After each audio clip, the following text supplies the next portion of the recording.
welcome back to Velma's Diner. My name is Andre. Thanks so much for tuning in. We are back for the second ever stream up here on the channel. It's April 22nd. It's a Wednesday evening. Apologies, we don't have a consistent schedule to figure out when we're going to be doing this. Maybe that's a way I could tempt you to hit that subscribe button. Ooh, the notify button. Ooh. I need to apologize for last week. We did our first ever stream just a couple days ago on a Saturday night. Hopefully you were there for it, or maybe you watched the VOD, but we were like 3 turns into our first ever scenario and we lost power. That's why you're wondering why things shut off suddenly. We lost power. My partner was actually walking on a treadmill at the time, which is not an opportune time to lose power, but we were in the dark for about 2.5 hours. Nothing serious. We got it back, but by the time we got power back, we could not recontinue the stream and do our two-handed gameplay that we're doing. So we're back today. Since then, I made some nice changes to the overlay. You'll see how those work out. I think we learned a fair bit doing stuff on camera for the first time. So hopefully those learnings will be shown off today. Now, that means we are going to be changing gears. And I realized 2 things. Firstly, we were trying to play two-handed for the first time on stream last week. And that means we're controlling 2 investigators. And that was something that was, for my first time ever doing it, doing that on camera at the same time as having enough space for everything might be, I wouldn't say impossible, but I don't think it's something we should be doing for our first adventure here. So we're going to be scaling it back and staying a bit more maybe realistic. So today we have a pretty ambitious stream for Wednesday evening. What we're going to be doing, again, I still haven't opened all of these investigator boxes. We just opened Marie and we opened Miguel on stream last Saturday. So today we're going to be opening up André Patel, the new rogue, and we're going to be building a deck. And we're going to be keeping our deck building just to season 2. So it'll just be this box and the season 2 core set. And then we're going to be beginning off on a campaign. And we're actually going to try a full campaign. That is technically outside of season 2, but we are going to be playing the Drowned City, which is one of the 3 campaigns that I have the cards for because they came out somewhat recently. And what's going to be exciting is that those campaigns, they use old encounter cards. They reference cards that came out in the original core set or the revised core set. And those encounter cards you might not have if you're new to this game. Luckily, the Grimoire tells you this sort of like mapping where instead of using rats, use bystanders or something like that. And so we're going to go for the first time to play the old Drowned City, except we're going to see what it looks like with some of the newer encounter sets, which is a pretty impressive part of season 2. Is I like the new encounter sets a heck of a lot, but there might be some thematic mismatch. There might be some balance issues. There are some problems we're going to run into immediately when building Arkham. But we're going to figure out how that looks. So today we're going to open this. We're going to talk about all the cards, do a quick like unboxing and talk about what we think of the cards. We'll do live deck building, which is pretty exciting. And then we'll be diving into the Drowned City. So our first scenario is the one where we're on the town. It's called One Last Job. So we'll remain in Arkham, which will be fun. Hey, Lucas, how's it going? Welcome back. I've been good. I've been really busy. I want to say like huge thank you to all those who've been watching the stream, the last stream, let alone watching the VOD. That video is only like 4 or 5 days old. It has like 1,000 views, which is wild because this channel, like nobody knows about this channel in theory. We have a lot more views than subscribers too. So if you're watching this, consider subscribing to the channel so we know when new content comes out. But the feedback has just been so fantastic. And so I've been like relatively antsy throughout the last couple days to figure out what time we can return to Velma's Diner to continue on our Arkham journey because it's been really, really exciting. Hey, Nine Dan, how's it going? Catching some of this before making dinner. Go round 2. Thank you. Yeah, we are going to be, tabula rasa, starting somewhere new, but glad you can join us. Enjoy your dinner. I just had mine before this. But we're going to be opening André Patel as a start to look through some of these rogue cards. And I think the rogue cards so far have been kind of weird. I know some of the cards in here and they don't seem incredibly impressive. They're definitely trying to establish rogue as being like the succeed by a lot, faction. There's a lot of free movement stuff, which is cool. Obviously evasion is still, the most important thing. One of the interesting things is like when picking where or who to start with when doing just not a two-handed, but a solo campaign, you really need to pick an investigator that can do a bit of everything. And this actually, you kind of run into problems relatively quickly when it comes to these investigators in the pre-constructed decks, these sort of products. And that's because all of these investigators, for the simplicity of it, can only play monocolor. So for instance, André Patel can only play rogue cards. If you look at some of the other investigators in the history of the game, let alone in the season 2 core set, all those investigators are bicolor. And bicolor is like a really good thing because it means that you can take the strengths of your aspect and bolster them with the strengths of another aspect and just kind of work around the weaknesses. The idea is that if you're playing someone with access to seeker cards, well, now you can put a bunch of clue getting stuff in your deck. If, for instance, we could play some guardian stuff, we could put some weapons in our deck or some survivability. You know how it works, right? And these investigators, it's kind of a downside that they can only do like rogue 0 to 5, neutral 0 to 5. Because if there's something that the rogue class is not good at it, we are just not going to be good at it. So making a decision if we were playing for a solo campaign was definitely going to be interesting. And I think we're going to learn a lot through this campaign to figure out. I think André Patel is probably in the mediocre to good camp when it comes to solo investigator, because we can get clues. The one downside we have is our willpower is really bad, which is usually how we get boxed by the encounter deck. And we're not amazing at doing damage. We can do spot damage, but if we ever have to defeat like a 5 health boss, yeah, I don't know what we're going to do, I'll be honest. Hopefully we can just evade it, but that usually doesn't solve problems on the long run. So we'll figure it out together for sure. I guess people are wanting new content about the game, and you have a very good at communicating that what you're doing too. Thank you, Lucas. That's very, very kind to hear. We try to do our best to explain what we're doing and why. Yay for some deck building. During a champion stream a couple of weeks back, he said something that stuck deep with me in trying to get into Arkham. I have such a tough time getting my head around decks. You said something that stuck deep with you. What was that? Like in Champions, I have 15 cards to work with the card pool to work with for the hero. Oh yeah. So for those who don't know, when it comes to Marvel Champions is a lot more open when it comes to deck building. I like the game, the deck building of Marvel Champions a fair bit more. When you play an Arkham as Marvel Champions hero, you have a hero card, which is kind of like your investigator card, but your deck comes with 15 cards that only your hero can play. And then you have to build out the other 25 cards at least to make your deck. And that means every character plays radically different, as you'd expect, how Cyclops plays versus She-Hulk, right? Those are going to be different experiences. When it comes to Arkham Horror, your survivor's card, your investigator's card, let alone the like 2 cards that are unique to them, their weakness and their boon card, that's kind of it. For better for worse, that is kind of it. Also, you are locked. Like, we have to play rogue here. It's not also like Marvel Champions where you can play Spider-Man as a guardian or as a protector or as a justice player. So like, especially when it comes to season 2 where you don't have a lot of cards, I do think a lot of the André Patel solo decks are going to be relatively similar, for better, for worse. And so today it's more going to be about explaining why we got to this deck, and hopefully we got to the optimal André Patel deck, as much as we never played him. So we're going to learn some stuff at the same time. But yeah, there's some limitations with a bigger card pool. It's definitely appreciated, especially because we're playing monocolor. I don't think deck building is going to be as exciting as maybe somebody else, but yeah, we'll find out together, right? By opening this up. I need to get my head around the better part because it seems worse compared to Champions, but I also have to remember this is so different even though it's so similar. Well, like the big benefit here is that we can upgrade our deck. Now, notably, if you could spend experience outside of your faction, that'd be maybe a bit more interesting. But if we find any like downsides to our deck, like say that we can't get clues, we can spend influence to make our deck, or sorry, experience to make our deck better at finding clues. So like we can address it live while we get XP. But yeah, there are going to be, some downsides to that too. The big thing here is you do get to do deck building through the campaign, which is not something you do. How do you open this? That you don't get to do through Marvel Champions. Usually these single color investigators tend to have stronger abilities and more health and sanity. Yeah, that was a really big thing. If you look at this, like the investigators that came out in the pre-con decks from the last wave, things like Jacqueline Fine. Jacqueline's Fine ability is so good. She also had 5 willpower. Those are so good things to be asking for. I played a bit of Miguel between stream and like, I don't think it's that great. I think the Miguel Precon deck needs some immediate help. Like just putting emergency cash in it is such a good thing. You want to be playing events anyways. But yeah, these abilities don't seem to be as like straightforwardly busted or very, very good as like Jackie Fine, or I'd never really played Norman. I think it's Norman, right? But Norman's pretty good. Winifred Habamuck was just busted too. Like their abilities were so good that it really did make up for the downside of having very limited deck building. We'll find out if it's the case for these today because, well, honestly, I don't know. All right, so these leaflets, sometimes they tell you, well, they do tell you how to play the deck, how to use expansion playing André Patel. It gives you a bit of like background.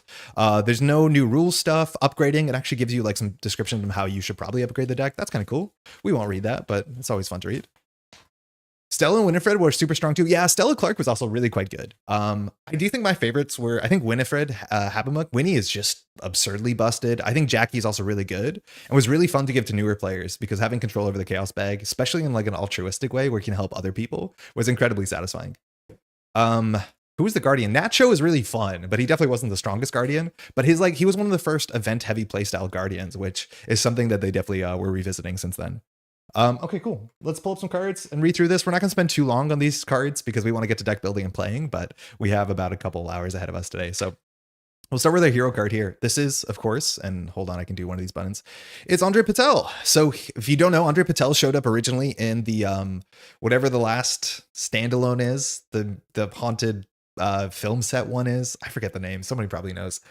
2-3, 2-5 stat line. 5 on evade is really quite good. You do also want to have big numbers in rogue because you want to succeed by X. You want to over succeed. 2 stat lines, I don't like. 3 is okay, but 2 is just a waste. I'd rather have 1, 4, 1, 5, or whatever. You know what I mean? Like 2 is just next to useless. I'd rather have that to be a 1 and push it somewhere else. 7-8, health and sanity. After you succeed at skill tests by 2 or more during your turn, you may take an additional action limit once per round. So functionally, we are just going to be, on most board states, hopefully a 4 action investigator. And that's not bad at all. Our elder sign effect is gain a resource +2. That's forgettable. +2 is nice. Gain a resource is like whatever. So big money is probably something we're going to consider as well. Is this going to be a Wednesday thing? Nelson, I have no idea. I was really antsy to get back to Velma's Diner and Wednesday worked out, but I'm like in a bad spot to tell you a consistent time. I don't say that as in a way to like farm subscriptions and notifies on the YouTube channel, but like we're going to do whatever we can do until we can find a schedule. For now, maybe Wednesday. I can tell you it's definitely not going to be Monday, Thursday, or Sunday morning. That's all I can tell you. Nacho and Harvey were boring, but super strong. Yeah, Harvey, not Normand. I never played Harvey because his weakness seemed really, really rough and he seemed very boring.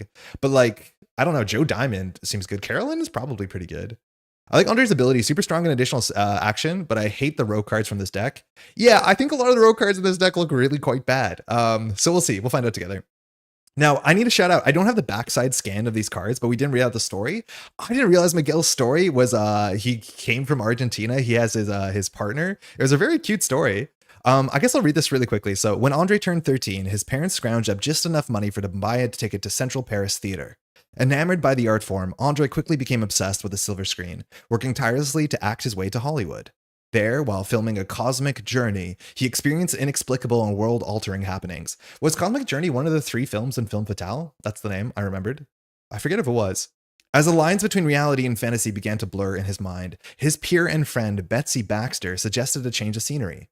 At her recommendation, Andre packed up and moved to the small town of Arkham, Massachusetts for a much-needed break. I'm not sure we know who Betsy Baxter is. I don't think she shows up in anything. I don't think she's in this deck, right? I just noticed Andre's playing Andre. I'm so slow. I do want to say this because this shows up all the time, especially as an Andre who lives in French Canada. My name is not spelled like that. I am Andrej. A lot of people think it's with an E, with an accent aigu because I live in French Canada, but that's not me. Similar name though, exactly the same name, just in a different language. It's super cool that Andre was an ally and became investigator. Yeah, technically if you play Film Patel, he shows up, he disappears because of the legendary rule or whatever, but that's cool. And then we've also seen the opposite where we've seen investigators who are showing up as allies. And I think they're going to have a lot of fun in season 2 to make it make sense, which is good. All right, so he has actually 3 boon cards. I think I've been saying that the boon cards are a bit annoying when they're just like skills or events. I like them more when they're assets because they really impact your play style. Like your deck feels very different. These cards are definitely good. They're just 3 wilds under the right circumstance. Oh, hold on. I have to hit the right buttons in the right order.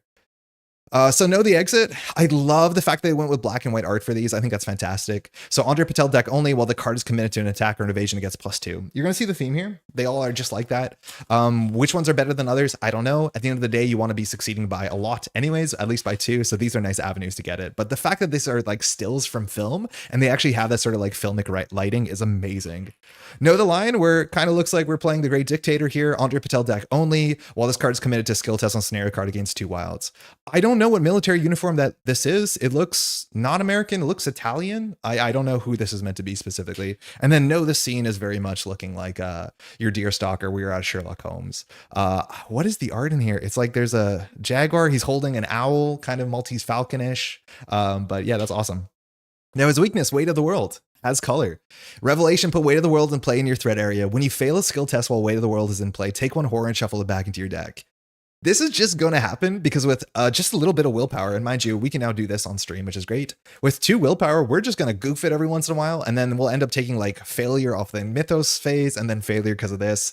I really don't like weaknesses to shuffle back into their deck, and it's because you lose more card draw. I love drawing cards. I hate drawing a weakness, not because of the weakness, but also because you're down a card, which feels really bad.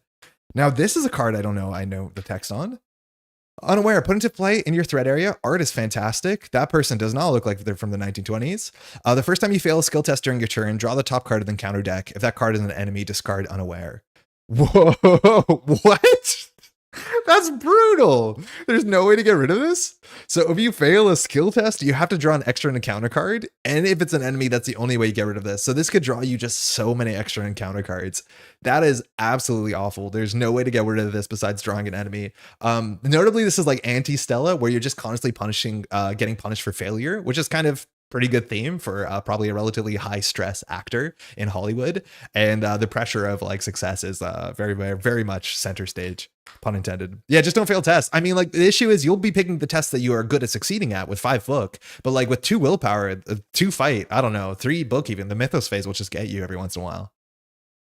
All right, so center stage. Now, this card has some spooky art, but FFG has gone out of the way to really change how Investigator cards look. They usually show hijinks, like just 1920s serial hijinks, as opposed to like horror stuff. They're trying to separate the horror, so the horror shows up on the encounter cards and the scenario cards, and our cards are kind of a bit more sunny. And I think actually a lot of the rogue cards, which I've barely played any of them from the original, or sorry, from the second season core set, have way more colorful art. This one does have those tendrils creeping in, but you'll see that sort of theme.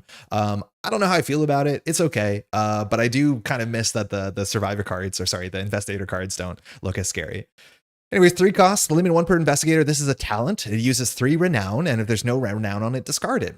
As a fast action during a skill test, you can spend a renown. You get +1 skill value for each action you've spent this round, and it says that it includes this action that you're doing. That's fine, I guess. I don't know. This is okay. I actually really like the talents that showed up in the season 2 core set. They're really quite good. This is technically more expensive than them up front, but it is technically free and it is wild. The thing is, like, this boosts the last action you take in your turn, and usually the last action you take in your turn is not always the most important. When it comes to evasion, as a rogue, you generally do the evasion as action 1 or 2. Now, it is nice that you can take 4 actions a turn with André relatively consistently, so that's kind of cool. But yeah, I don't know. This seems relatively expensive. There's no way to recharge it. We don't have anything that interacts with renown counters, but I mean, that's okay, I guess. I'm sad about the art not being as striking. It's part of what got me enamored with the game when I first started getting into board games. Yeah, it's definitely a change of pace. And like, if we have feedback about it, I think FFG will hear it. It just takes some while time to change it. But yeah, I really like the encounter cards from the art and the counter cards from the season 2 core set. So that's that. Fame comes in with more renown counters for them. If there's no renown on Fame, discard it. As an action, if there's an enemy at your location, spend a renown to parlay gain 2 resources. So this card technically is 7 resources, as much as that's going to take you 5 actions.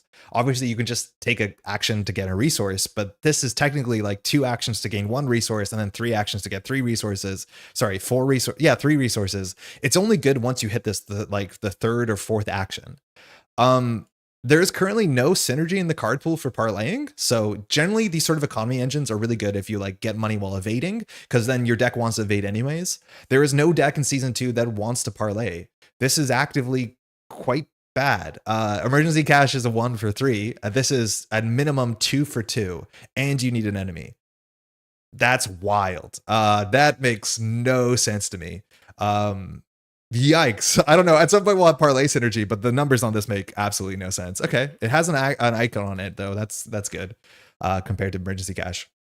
All right, the grapevine. I know we're going to have more of these. Like there's an experienced grapevine. 2 cost uses 3 rumors. That's fun. If there are no rumors on the grapevine, discard it. As an action, spend a rumor and exhaust the grapevine to parlay. Choose an enemy at a revealed location up to 2 connections away. Move along the shortest path to that enemy's location and engage it. That is, I would say, probably strictly unplayable in solo, which is what we're doing today. So I don't think we're going to play this card.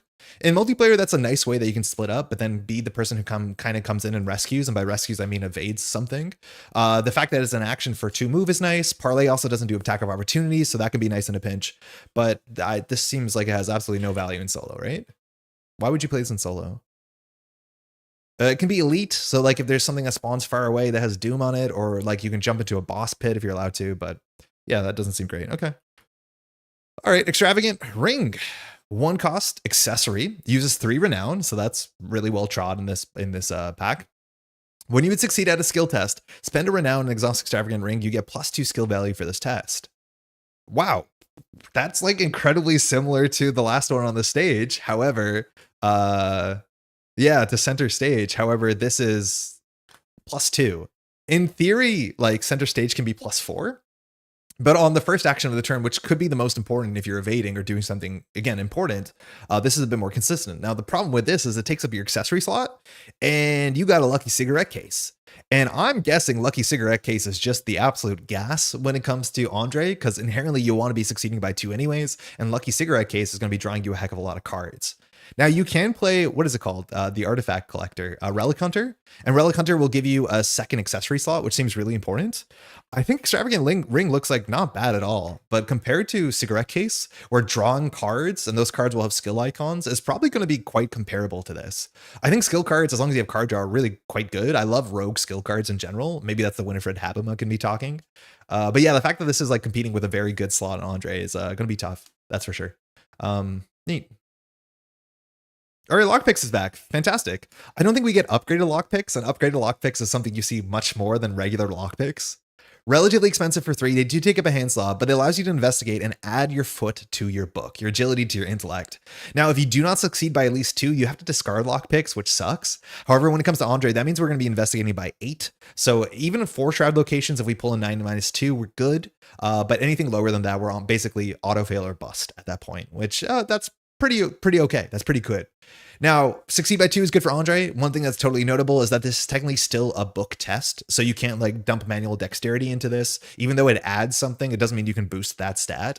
But yeah, this is exactly something we're going to need in this deck, because that means in season 2 now there's 2 cards that allow you to take your agility stat and use it to find clues, which when you're playing solo is really important. So I'm assuming we're going to play 2 lockpicks and then 2 copies of Thieves Kit, which is the other option, and that will probably just be good enough. This is another way that you can use your foot. All right, Marcus. This card is getting absolutely roasted online. I do think the designers have apologized for nerfing this thing into the ground a wee bit. 3 cost ally, takes your ally slot, 1 health, 2 sanity. You gain an additional resource during the upkeep phase, which means functionally Marcus only costs 2, right? Because you'll get your resource back just about guaranteed this turn. Forrest, after you fail a skill test, deal 1 horror to Marcus Seng stack. We have so many penalties for failing skill tests. Now, the problem is with 2 willpower and not a lot of ways to control that, we will be failing skill tests during the encounter phase. Marcus has to take a horror, let alone if you fail and that thing has failure text on it. Like if you fail this encounter, take 2 horror. You don't have to put it on a Marcus, but you fail 2 skill tests, you lose Marcus. So for Marcus to be a good economy card, Marcus probably has to be around for like 6 to 7 turns, even probably longer, which means you have to go 6 to 7 turns without failing 2 skill tests. That is largely impossible. Now, there is some upside here. Is like you technically did get healing, like you have soak, but the problem is you can't use the physical soak on Marcus because Marcus will die, and you can't use the horror soak on Marcus because then Marcus will defeat himself even faster. This is remarkably not good. I'm sorry, Mr. Energy. This is nonsense. Specifically, like, yeah, in chat, we're shouting out Olivier Bishop. Olivier is just like such a good ally. A bit expensive for sure, as much as Rogue has money, but giving ourselves +1 evasion is really important when all our cards care about evading by 2, let alone or succeeding by 2, let alone we can use our foot, our agility to get clues, right? Like that's so important, let alone the fast move. I don't know. I know that they kind of apologized during an AMA recently that this card was heavily hit. And I know there's a higher XP version of Marcus, but I don't think it fixes the core problems with Marcus, which is like, man, economy cards that pay out over time are really bad in Arkham Horror. There's very few economy cards that are like very good that pay out over a long enough period of time. You're obviously competing with emergency cash. And I want to be very clear. When it came to a bigger card pool in like late season 1 of Arkham, you don't play your emergency cash anymore. And that's mostly because every faction has ways to make economy that are interacting with what they want to be doing anyway. It's not just clicking for 3 credits or resources. But yeah, any card that gives you like 1 resource a turn, generally they need to be perfectly smooth and work with what you're doing as opposed to be like Marcus, I guess. Now this card looks great. Polished Cane. 3 cost hand slot, fight, add your agility to your foot. So we're coming in for 7, which is nice. If this attack succeeds by 2 or more, which is what we're trying to do, but notably we cannot use agility boosts on this. It has to only be fight icons. If it's elite succeed by 2 or more on a non-elite enemy, you may exhaust Polished Cane to automatically evade that enemy.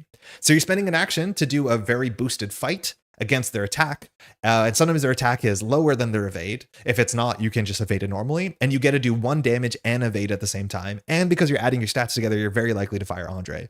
Quite good. Quite expensive, as this cane does look kind of expensive, but that's nice. That's exactly what we need, especially when it comes to solo play, where you definitely need a bit of incidental damage, and we're very bad at doing damage, and so having this is really nice. I think we have like 8 different cards or 4 different cards competing for 2 hand slots. I think we have Cane, we have Gun, we have Thieves Kit, and we have Lockpicks, which that will probably work out relatively well. And we'll just kind of play whatever we draw. All right, we're on the events. Clean sweep. Two cost, tactic, and trick. There's not a lot of synergy with those traits so far in the season 2 card pool, I don't think, as much as there used to be back in the day. It's just kind of a thing that you get these 2 cost events all the time in Rogue. If you ask me, 2 cost is like just at the point where it's a bit expensive. We can't play alongside Miguel, who will make them cheaper. So investigate using your book. You get +2 intellect for this investigation, and if you discover the last clue of your location, you may move to a connecting location. Better luck next time, love. Signed, RS. I don't know who RS is in this case. So you're paying 2 costs to give yourself +2 book, and you could always just commit this, mind you, for +1 book and save 2 resources. And if it is the last clue, which when you're playing solo is way more likely, you also get a move. It's hard for me to think that that's worth a slot. There is a chance that we're just going to play André and then find out we just need extra clues in our deck. I think there's a couple better cards that allow you to get spot clues in Rogue. This is definitely a spot clue card. It's nice to get the click impression, but if you just commit this card, you get +1, and you don't get the move though, but you don't pay 2. Oh, Ruby, you're right. It is Ruby, and she's a cat burglar. That makes sense. I forget her last name. Ruby Standish, is it? Yeah, Ruby Standish. Good catch, for sure. Yeah, I don't feel great about this. This is the sort of card where if you have some synergy to make tactics or tricks cheaper or faster, I would like this a lot better. But paying 2 for this effect seems like a heck of a lot, but we'll see what the economies look like in this deck. Thank you for calling out cards that are not good. Some in the champion space have this toxic positivity trying to justify objectively bad cards. It's not toxic positivity. Like, you can be excited about whatever you want. I come from a background where we try and play the game to a relatively high level and play clean. I don't play on hard or expert that have their own concerns, but like, you can look at action economies when it comes to this game, and some cards just work out better than others. Some cards are just too expensive. Their effect is not worth a deck slot. Like, you have limited deck slots, so it's not meant to be like also gatekeepering or judgmental. This is my opinion. Please come at me if you think I'm wrong. But yeah, sometimes cards are just not for you, or not for your playstyle, or not for your difficulty, or not for the amount of players at the table.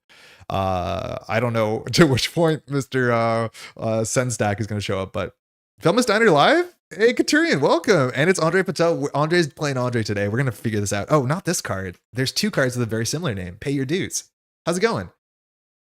Parlay, cost X, love me X on a card. Choose a non-elite enemy at your location with X remaining health. So this will probably be somewhere between 2 and 4. We're not good at doing incidental damage besides the polished cane, so we're probably playing market rate for this. That enemy disengages from each investigator and gains aloof until the end of the round. Okay, that's nice. It's functionally an evade. Discover 1 clue at your location. All right, that's, I think, a bit better. It's kind of similar to the last card, as much as it doesn't evade or, disengage is technically the same when it comes to solo. Like, giving aloof is fine. It doesn't really matter. But that is paying generally around 3 credits for a clue and a fast evade. It's also parlay, so you can do this on another character that's not engaged with you, which matters more for multiplayer. I like this a fair bit better. It's going to suck to pay 4 to get a big thing off of you, but if you need to pay your way for clues, I'd rather pay for this, I think, than pay 2 for a move. But I could be wrong about that. The other one still has to do a test. This is guaranteed. And I think if you have money, I'd rather do the guaranteed thing. That's my read. Quick exit. Evade. You get +2 evade for this evasion. I think we're on a theme here. If you succeed by 2 or more and the evaded enemy is not elite, that enemy does not ready during the next upkeep phase. All right, so for better or for worse, it looks like we have a theme here. I'm imagining we're going to get an attack one that says if you succeed by 2. That's the same thing we got from Miguel, where there's just like 3 cards that have the same formatting, and it's up to you to figure out which ones are better. It's very easy for you to put all of them in the same deck. I don't think you need to. This one gives us +2 evade, which we don't need as much. Going from 5 to 7 or 6 to 8 with all EVA doesn't really matter. It not readying is sometimes an upside, but also sometimes genuinely a downside when you can functionally evade for free, Trish-like, by getting an action back. And we're probably going to play the sort of economy engine that gets benefit from evading. So honestly, evading every turn might not be an issue. However, when you are only evading and not fighting, enemies can pile up, and this is a nice way to push the problem down the line. There was a pretty good card like this. I think it even had less text. It was just evade. If you succeed by more than 1, that enemy doesn't wake up next turn. That was a card from season 1 that got played a fair bit in draft, not that often in constructed when I played. This one's okay. It just doesn't offer something we particularly need. Yeah, there you go. Okay. We have the whole trilogy. It's a sudden fall. Man, that art is quite fun. I like the theme on this. Fight, you get +2. That's terrible. If this targeted enemy is exhausted, the attack deals +1 damage. Okay, this is not exactly what I thought it'd be. So back in original season 1, we had like backstab. We had, what was the other one? Quick strike? What was it? There was backstab and there was another one. There was 2 like events that allowed you to attack in different ways. Giving yourself +2 and then doing an extra damage if it's evaded for 2 cost. It's not that good. Like, this is the only extra damage card we've seen so far in the deck. But like, again, if you just commit this card, you go +1. So you're paying 2 resources to get +1 fight and 1 damage. I mean, maybe, but I'm still scared to do 4 attack into an enemy. Like, I don't know which enemy we're excited to do 4 attack into. Weird. Not sure I'm excited about this, but there's a chance, like, inevitably we have to play it because we just need to add a bit of spot damage into our deck. And I don't think there's a lot of rogue spot damage in season 2. So we might have to play it. Oh, that art? I mean, it has that sort of uncanny face problem, but it's really thematically fun as a way for rogues to do damage. A lot more in the original core set, it was about, like, you know, skullduggery and like sneaking up on people and like backstabbing them and garroting them. And now it's just like push someone off a roof, which, like, I'm for it, I guess. Right under their noses. 2 cost, fast. Play after you successfully evade an enemy. Discover a clue at your location. If you succeeded by 2 or more, you may discover a clue at a connecting location instead. Not as well, but instead. This is what we're going to need when it comes to getting extra clues in solo. Getting 1 clue is enough to close a location or empty a location. The fact that it can hit an alternate location is really nice because when there's an enemy on you, sometimes you don't have a choice of where you're going to have to evade that enemy. Yeah, I'm assuming we'll have to play this in solo. It just gives us a bit of extra clue reach, which we're going to appreciate because we're not amazing at clues. That seems fine. All right. Skills. Easy Street. Max gives 1 wild. Commit only to a skill test you're performing. Max 1. Easy Street gets 1 wild for every 3 resources to a maximum of 3. So if we have 6 resources, which we could on turn 2, this will be a 3 wild. I mean, that's fine. Unexpected courage always works. So for this to be good, you always need to have 9 resources. Otherwise, you can just play unexpected courage. Now, I'm assuming skill cards are going to be really important in André Patel because you want to be succeeding by 2 for the extra action. Yeah, the art's pretty grim. I feel like we recognize that man in the front of the hat. Neat. Okay. Out the door. After out the door is committed and it has 1 agility and 1 wild, to skill tests, the performing investigator gains 2 resources. That means that it works with Easy Street, which is cool. If the skill test fails, the investigator loses 2 resources. Fine, I'm not going to fail the skill test. It gives me 2 wild for an evade. This is sick. Skill cards are some of the best cards in the game. They just allow you to do the thing, pass the test, and give you value at the same time. I'm pretty sure we also have this next card. Yeah, Watch This they reprinted. I'm really surprised that Out the Door and Watch This both exist in the same format. This seemed like it was the new Watch This. I'm so glad they reprinted Watch This because it's one of my favorite cards in the game. But this is just generically really quite good. Make a deck only with skills. I mean, that was the Winifred Happen Luck Dream, where like the deck was like maybe 60% skills. It was so damn good too. And Watch This is one of my favorite cards in the history of this game. Gives you 1 of each icon besides intellect, which is really funny. Commit only to a skill test you are performing, and as additional cost, you can spend up to 3 resources. As long as you succeed by 1 or more, you double your money. If you do not succeed by 1 or more, or you fail, you lose the money that you bet.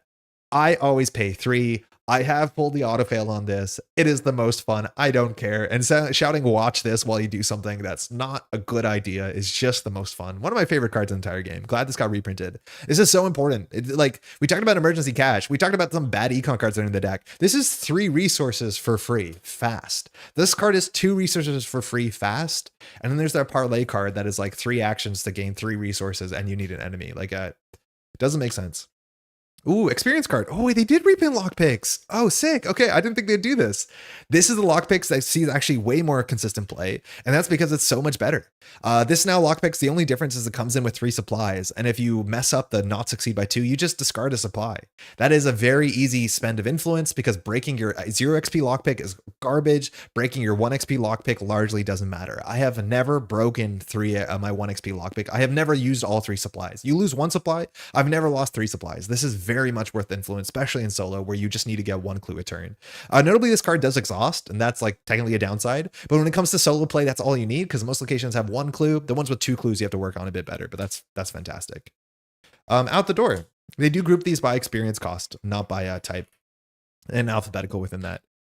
So out the door, after out the door is committed to skill test, gain 4. Yeah, that's amazing. What are you talking about? Get 4 resources for free? You also, if you can spend the resources during the skill test, like you technically don't have the resources, but that's absurd. That's so good.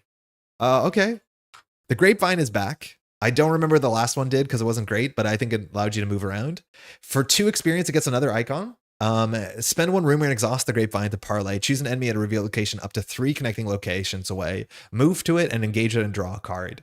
So the difference is it gives one more location away, which for a lot of board states doesn't actually matter, and then allows you to draw cards. So that's nice. It gives you some forward tempo, which is okay. But still, when it comes to solo, I don't think there's any reason to consider playing this, but that's fine.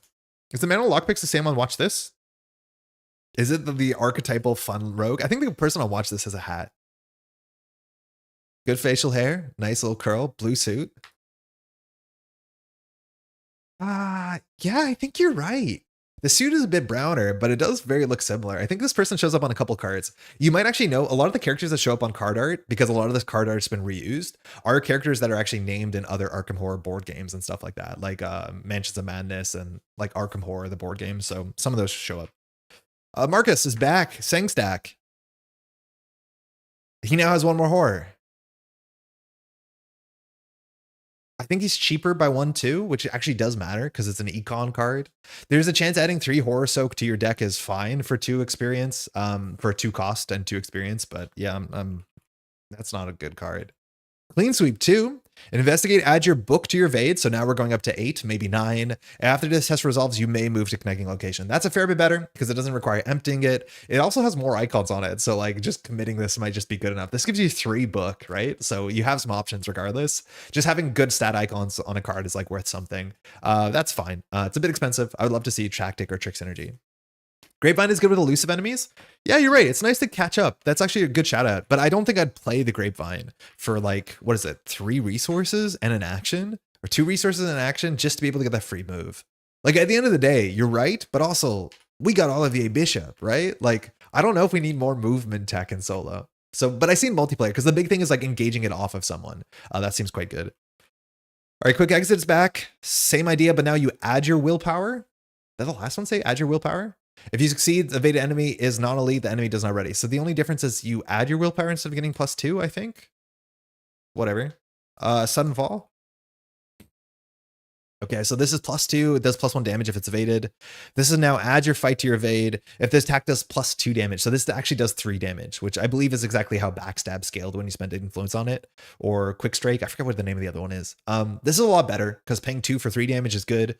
Paying 2 for 2 damage seems a bit worse, and it's way easier to succeed on this because we're actually adding our absurd stat to our fight stat as opposed to just going in for 4 and hoping. This is a lot better. Trish could easily play this as well. That's way, way, way better. I don't know if it's spent to experience better, but it's definitely better. All right, they reprinted the Black Fan. This one is 3. I forgot to shout this out in the last video where we showed an exceptional card, like the Dread Curse of something something. That also not only means that it's twice as much experience, but you only have 1 in your deck. So exceptional costs 6. This is a direct reprint if I'm not forgetting anything. It takes up a hand slot, which is contentious. While you have 10 or more resources, gain a health and sanity. Also, if you have 15 or more resources, you may take a different action. Additional action. If you have 20 more resources, you get +1 to each of your skills. I'll be honest, I never played the Black Fan. I was way more of the Red Clock as a player if I had extra influence or extra experience. I never played the Black Fan. I have definitely played rogues that have 20 credits, and there's good reasons to do that. We have a couple big money payoffs, but I don't think there's big assets that give you big money payoffs besides this. Getting +1 to each of your skills and additional action is definitely good, and it does look like we have enough skill cards to give us a lot of money relatively quickly. The Black Fan and the Red Clock, I've never done that. That seems really greedy, but I've definitely been more of a Black Fan player. Or sorry, Red Clock player. All right, Silver Tongue is back. We will probably play this. I do think, and okay, so we learned about what starting was last stream, and I think every deck should spend 1 influence on a starting card. It kind of feels like, I think, Companions in Magic the Gathering. It is the sort of thing where, like, if this is not in your opening hand after your mulligan, you can add 1 starting card from your deck to your opening hand. That just means you start with 6 card hand size. And in this game, even if you don't play Silver Tongue, even if you just pitch it for 2 icons, and this has good icons, it is almost definitely worth it. Maybe not, but it's like kind of like having Studious in Rogue, let alone this is a card that you do want to set up with on some board states, especially if you have the money to support it. This now gives you 1 resource for 2 book and 1 resource for 2 evade, if it's a parlay or an evasion. Now, unfortunately, it doesn't work as an investigate, which is kind of where you would want it, but it's nice that it does make your evasion better. There's a chance, actually with André, we don't need it. And parlay is not really a thing we're doing in a way that matters. But I do think having an extra card in your hand size, maybe that's worth 3 experience. Probably not. At least not quickly. Oh, we do have a payoff. Well Connected is back. I didn't know this. So this is one of the marquee payoffs for having good money. Exhaust Well Connected to get +1 skill value for every 4 resources you have. And you can also spend 2 resources to ready Well Connected. That is a really good payoff for having a lot of money in obvious ways. And it just makes any stat a good stat. And so you're not failing skill tests. And you can always like ready this, as expensive as that is. Oh, there's a new one of this. Right under your noses is back. Under their noses, excuse me. Fast play after you evade an enemy, discover 1 clue at your location. If you succeed by 2 or more, you may discover 1 clue at a connecting location as well. So you are unfortunately spending 2 experience for an additional clue. How much experience do we have? I mean, it's a small card pool. We'll run out of ways to spend experience. But yeah, that's a lot of experience for just 1 more clue. That's a lot of experience for 1 more clue. Contingency. When contingency is committed to a skill test targeting an enemy, after revealing a chaos token, you may spend 3 resources to cancel a revealed token, return it to the chaos bag, and reveal a new one. The chance of you pulling 2 autofails in a row is very, very, very, very low. So this is technically spend 3 resources. This is also just like a 2 wild, and you probably won't need to use this text, but it basically means you cannot autofail because you can just cancel the autofail, and that is worth it, especially if you have any massive succeed by tests. You can also commit this to somebody else, which could help for things like, I don't know, shotgun type equivalents. Wait, the red clock is in this as well? I didn't know they reprinted that too. This is the red clock. I played this one a bit more. Exceptional, so it's 10 XP, uses 0 charges. There was a smaller red clock. They only gave us the big red clock. There was a 3 to 6 experience red clock. This is only the 5 to 10 one. After your turn begins, you may take all charge counters, then place a charge counter, and then if it has exactly 1, 2, or 3, you either get +4 to your next skill test, you move up to 3 times, which is nonsense, and you can take 2 additional actions this turn. And also, they just become your resources. This card is absurdly good, as you'd hope a 10 experience card would be. All right, these cards are, I'd say, relatively uneven. Some of these cards seem like the best thing ever. Some of them seem relatively unplayable. Maybe that's not uncommon, but we have to build a deck here. So give me 1 second. Yeah, Jeff, how's it going? How was the measured response on a Wednesday night? Yeah, I'm surprised that they reprinted Red Clock and Black Fan. I think why I'm most surprised about these is that these are the cards where you have so much design space to make like a marquee, massive, kind of haunted object that rogues are really like, you know, looking at. And they just reprinted these. I thought we would see something new and cool. Like there's so much design space for a massive experience relics. And yeah, I mean, I've played these before, at least one of them. Holy smokes, I love that card. I like Red Clock a lot. I've never played Red Fan, but I've definitely played Red Clock a fair bit. I think the last time I played it was in a Bob deck. I'm pretty sure Bob is allowed to play that. I'm pretty sure. Well, Connect and Black Fan seem powerful together. Yeah, very quite good. Yeah, money is just like solves all problems eventually. All right, so we're going to do a deck build. And the way we're going to do this, we're going to put our experience cards aside, is we're going to build it live. Notably, we have a 30 card deck size, and we have all the cards that we can work with here. So I don't have a great idea how to structure this. Usually I build decks on Arkham DB or now Arkham Build, but we're going to just sort this out really quickly into the requisite slots and then make some decisions from there. So these are all our events. Our hand assets, our ally assets, our hand assets, our accessories, and then we have to play these cards. Oh, not these, of course. And luckily, we don't have to play those cards. Okay, so let's just clean this up. The thing is, a lot of these things, we have 2 options, like which accessory do you want to play? I think that makes deck building relatively easy, as much as some of those decisions are not going to be real decisions. Waves broadly at some of the assets, but that's okay. Okay. So how I often do this is I first highlight the cards that I think we're definitely going to play. I think another way that we're going to do this is also we're going to look at the cards that are slot limited, and then we're going to make some decisions on what slots that we want to play. Again, very important to understand is we are playing solo. When it comes to solo, we have our own restrictions. Also, when is your half going live? Wait, what? Oh, on Monday. I thought it would be today, but yours came out on Monday, and it takes a while to watch, so I'll have it up by Monday for sure. We'll do it 1 week apart. You confused me there for a second. Okay, so one of the things we're going to do is we're going to talk about slots. We also have to be able to do everything. That's going to be a really important part about playing solo. We are the only person who can do damage. We are the only person who can get clues. We're the only person who can get evade. So we have to make sure we do a bit of everything. We have limited 2 hand slots. We have 1 accessory slot. We have 1 ally slot. We're not going to use our hat slot, but we have to keep that in mind. So there are some best practices of what you want to open with. Now, the thing that I want to make sure that we can do is we need to find clues. And these are the 2 cards that we can play to consistently get clues. We have Thieves Kit and Lockpicks. Now, Thieves Kit allows us to use our agility to get clues. That's really important. And lockpicks is no different. Now, if we only have 2 cards in our deck that can get us consistent clues over time, we are going to brick on most of our games. So we're kind of forced to play both of these. Now, obviously we only have 4 hand slots, but lockpicks can break and Thieves' Kit has limited charges, so I don't feel bad playing all of those. Now, it's kind of a similar conversation here when it comes to the other hand slots, because these are the cards we can use to do damage. On one hand, we have M1903 Hammerless, which is just a weapon. It only has 4 bullets and it does an extra damage if the enemy is exhausted. And we basically get a free evade a turn. Our text is not that functionally different than Trish's text, because we're largely going to be evading to get that extra action. It's going to be on the turns where there's no enemies that we're going to struggle to figure out how to get our extra action, but 19 Hammerless seems totally fine, and Polished Cane seems generally quite good as a way to do damage and evade and gets the user big stats so that we're succeeding by 2. 8 hand slides is a lot. I do think when it comes to season 2, like that might be a problem, is that we don't have that many other options, or maybe not the most consistent options.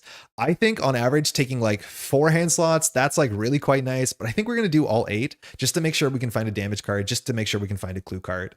We'll find out in testing whether this turns out to be not true, but this is going to be already 8 cards of the 30 we have to add to our deck, and I don't know if we can negotiate around these, because these are all the hand slots we have and they answer all the problems we have. We need consistent clues and we need consistent damage, and this is the best we can do. Everything else is just events. Events are only good if you have good card draw, which I don't know how good our card draw is going to be, but we'll put these here to start. Okay, so let's look at the other cards we have. So sorry, I guess we didn't talk about the other hand slot. That's Broken Bottle. As much as possible, you don't want to be playing these neutral assets. I do think the Hand Crank Flashlight has a place in a fair few decks. Broken Bottle is just not a very good card. This allows us to attack at 3, and it's not better than any of the other cards we can put in any of our other hand slots, so we're not going to consider it. But there technically is the bottle you can play. Hand Crank Flashlight is the other one, and this one is like, honestly, if you did not have a good asset that allows you to investigate better, this is not awful. It means we have functionally 4 book and it has text on it that's relevant, but this just seems straight worse than both Lockpicks and Thieves' Kit. If you need more assets to find clues, I'd play these, but we don't have a lot of synergy points with these, so we're not going to. I wish other colors got hat and arcane cards too, not only mystics. The hat slot is an absolute mystery to me, that's for sure. Probably could go down to 6 of my extremely limited old true soul experience was worth anything to go by. I think there's a chance, Jeff, and we'll see if the other cards can take some of these slots. So we can find out that we can consistently get clues through some events or some other assets, then we can cut these cards down. But 8 for hand slots does seem like a heck of a lot. BBix, how's it going? Okay, next is the choice. We have basically a binary choice. I don't think I want to play up to 4 accessory slots. And unfortunately, these accessory slots, I feel like one just kind of edges out the other entirely. Firstly, we have Lucky Cigarette Case, which says, if you fire André Patel's text, draw a card.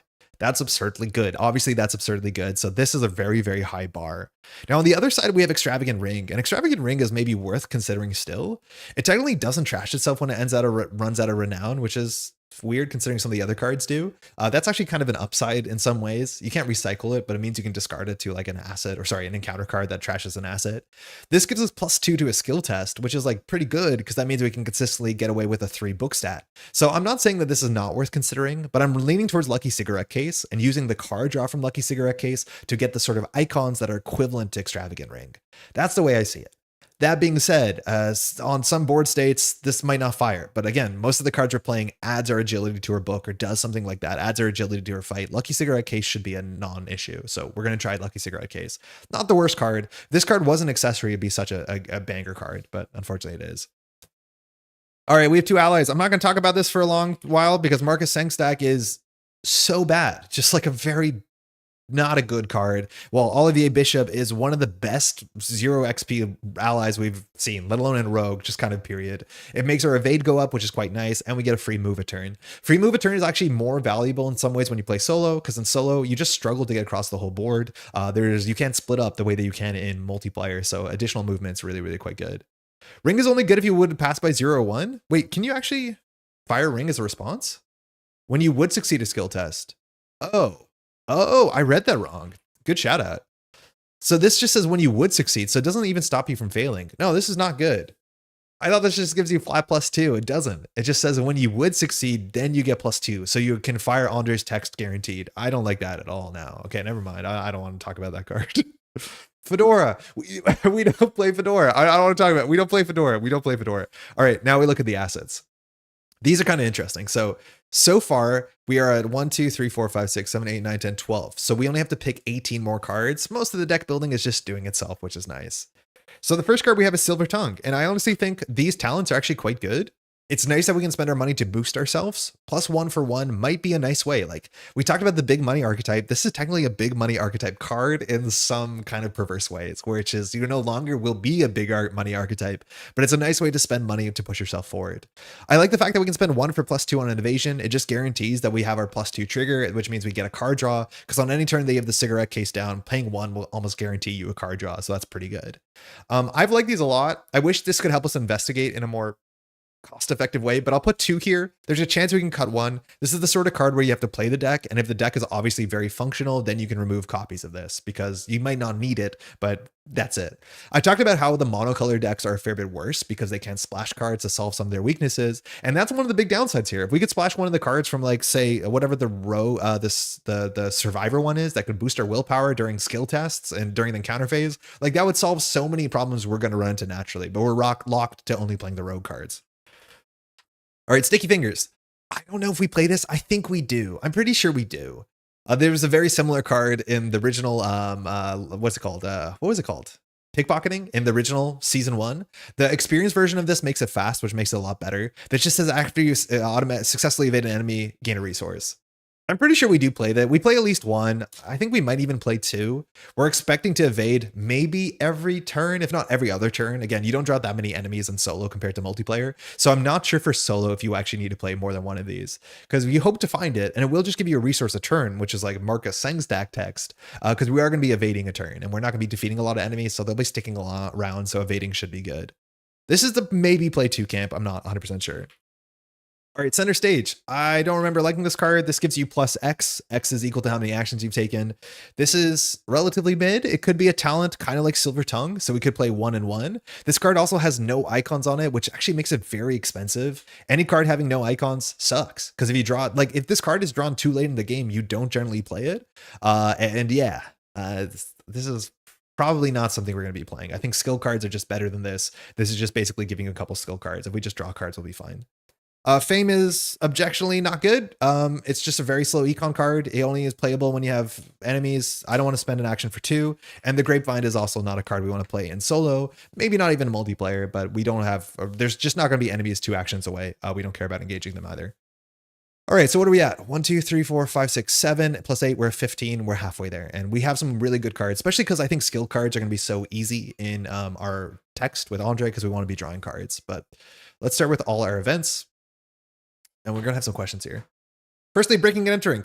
This is fantastic. This card's just a really good card. It stood the test of time. It allows us to add our evade to our book, which makes it really good. If we succeed by 2 or more, which we want to be doing anyways, we get a clue and we evade an enemy. Does not provoke attack of opportunity. This is fantastic.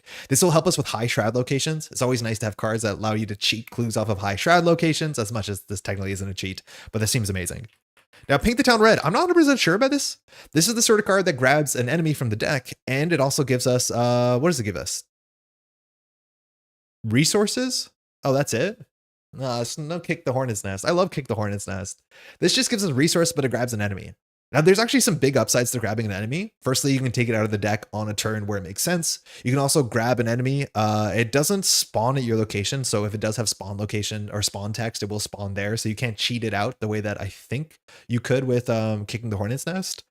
But if you have a lot of synergy from evading, and we do, like maybe we play 2 Sticky Fingers, not that you can have both on the table. Yeah, this gets a fair bit better. This is just an econ card that trades an enemy for econ. If you're playing cards like Fame that need an enemy to trigger, this gets a fair bit better. I'm not convinced we want to play this. If we need more economy cards, like this has to just be better than Emergency Cash, and there's a chance it is, but also there's a chance it isn't. Okay, this card is so good. Prestigitation says fast, play only during your turn, play an item asset from your hand, reducing its cost by 2. When your turn ends, return an item asset you control to your hand. This means we can fast play out a weapon or a cane if we need it. It means if our hammerless is empty or our thieves kit is empty, we can return it to hand. That's just like really, really good text. It's nice in a pinch too, because you're very click compressed about putting your stuff on the table if you need it in the wrong circumstance. And this solves a lot of those issues.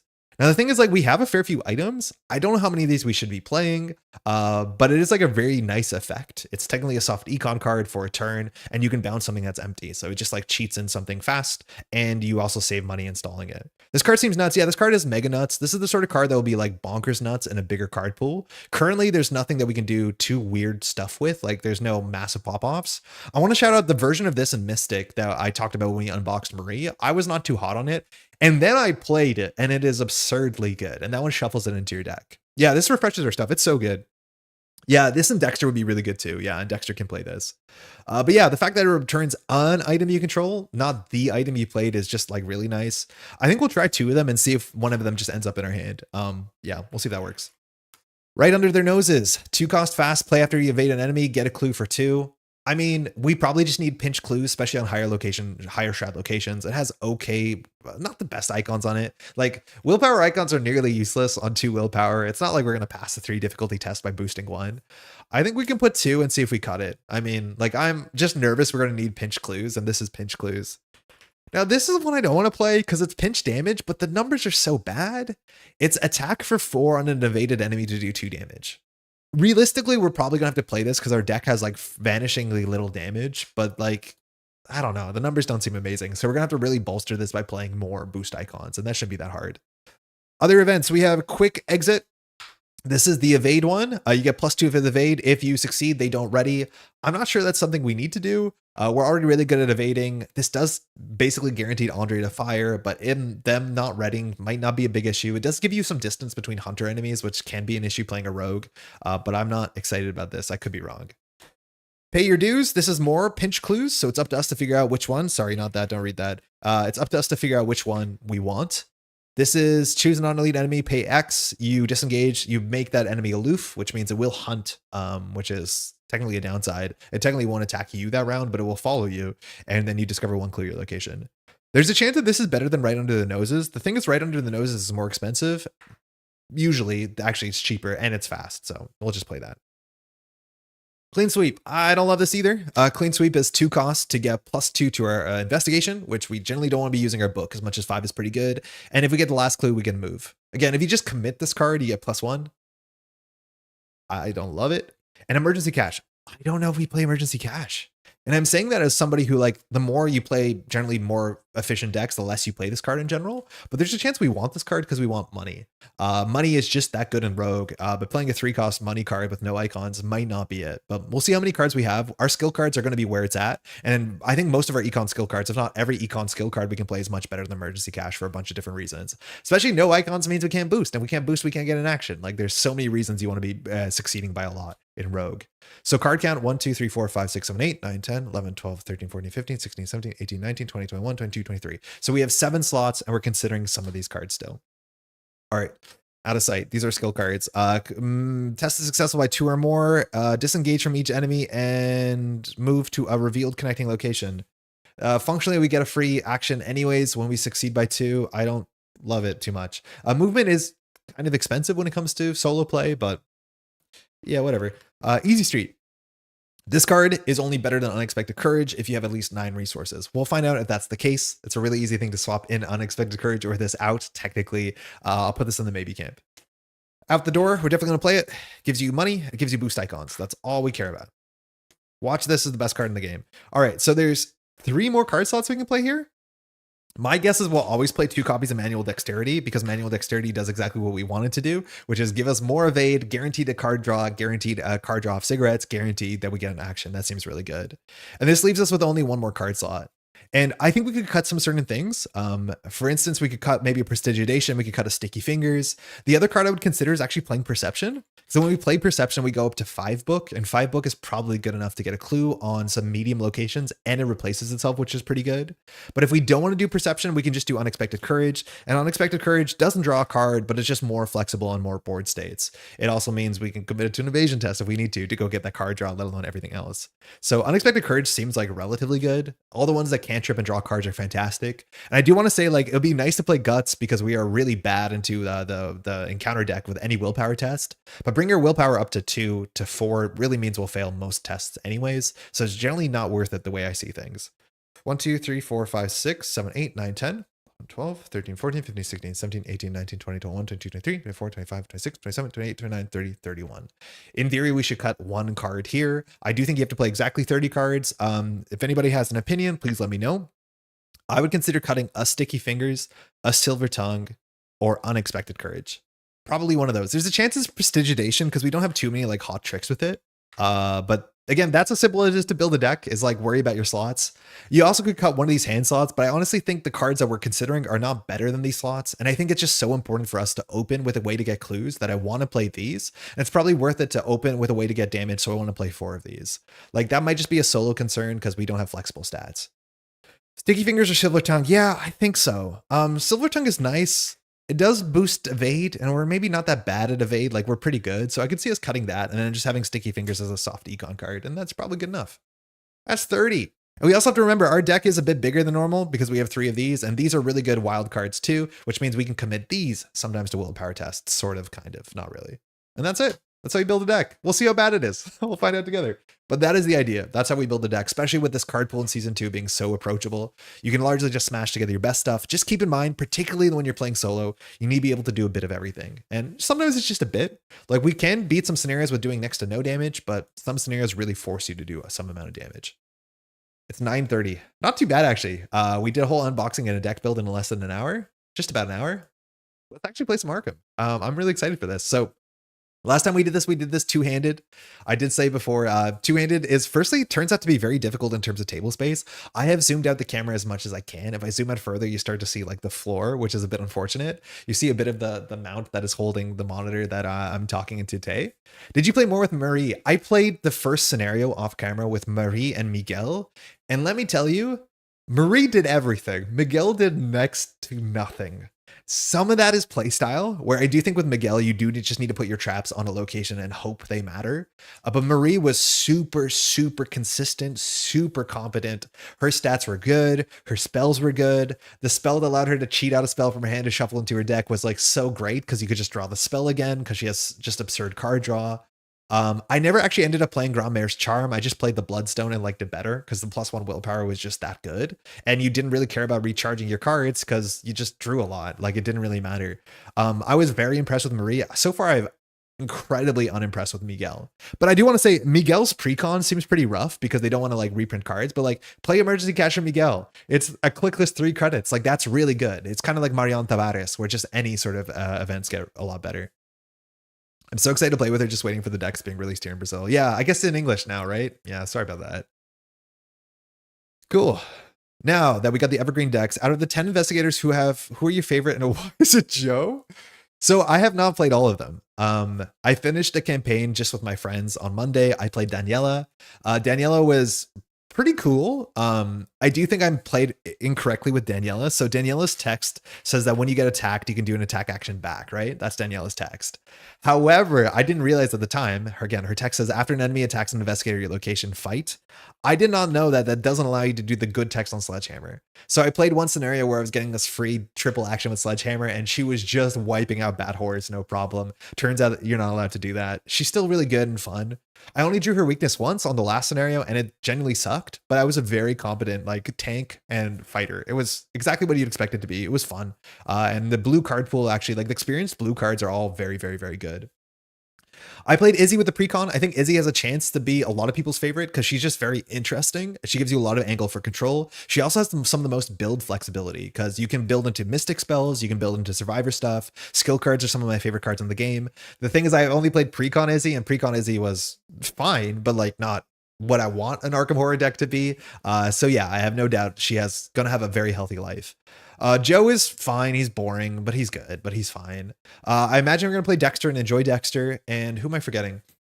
Oh, I haven't played, who's the Mystic in the box? Who's the Mystics? No, that is Dexter. Sorry, Trish. Trish is the rogue. I always forget Dexter's a Mystic, not a rogue. Yeah. Trish seems boring.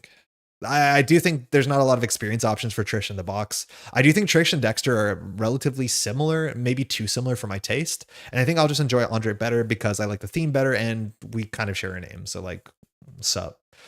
Outside the other ones, I think Tommy Muldoon's going to be more interesting than I think he is. I looked at some of his cards and he actually does have a fair bit of flexibility to get clues, which was a nice surprise.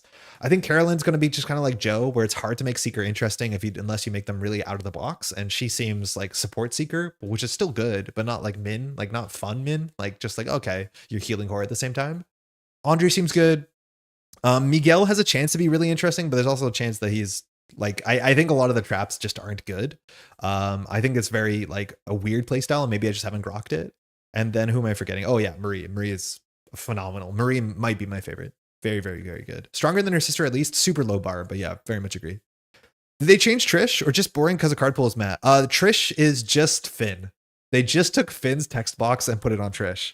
So it's not the cool Trish. It's just kind of functional Trish. It's Finn. So just get an extra action to evade, which like is fine for a corset experience. It just sucks for that.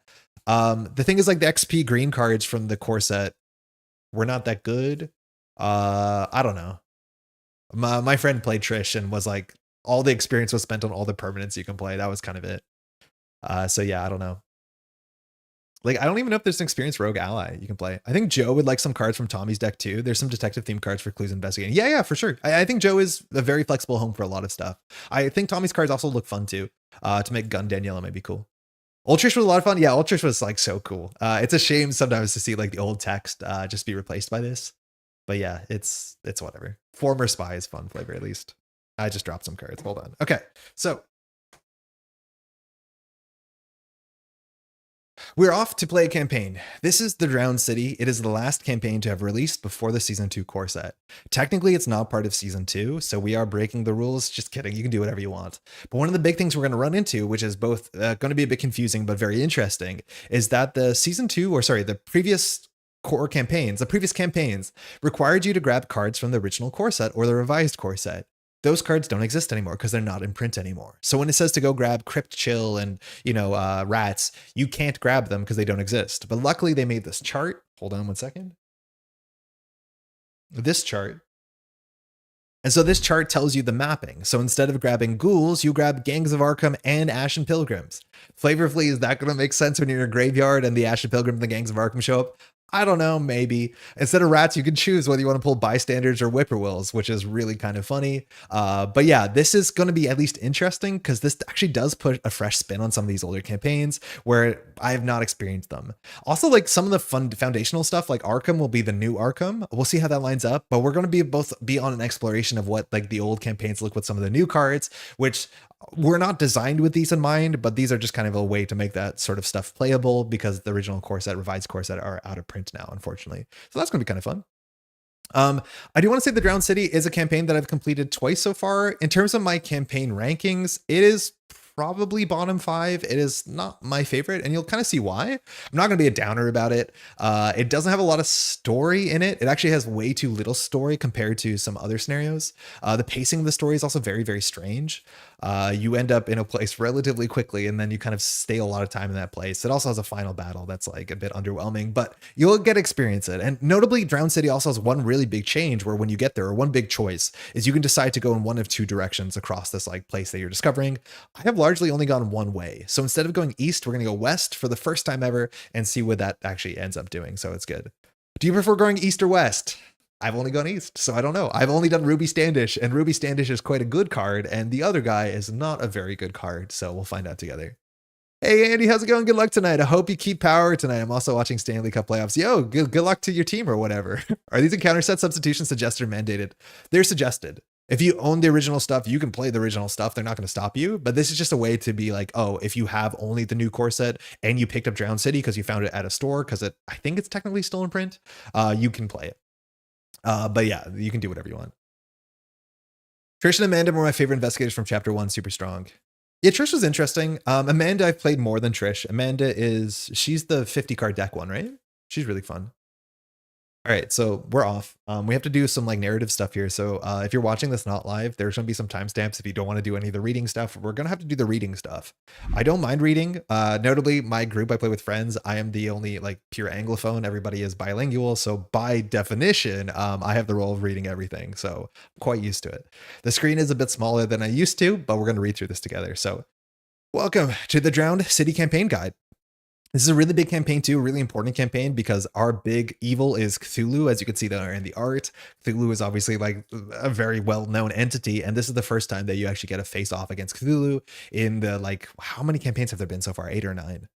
Finally got my hands on Carcosa, just waiting to find time to play it. I was down to that and Drowned City, so glad to hear I made the right call. Oh my god, yeah. Firstly, if you can find Carcosa, pick it up because it's much harder to find because it's been out of print for a while. Carcosa is one of my favorite campaigns. Yeah, by like a lot. Carcosa, Forgotten Age are I think two of my favorite by a pretty big mile.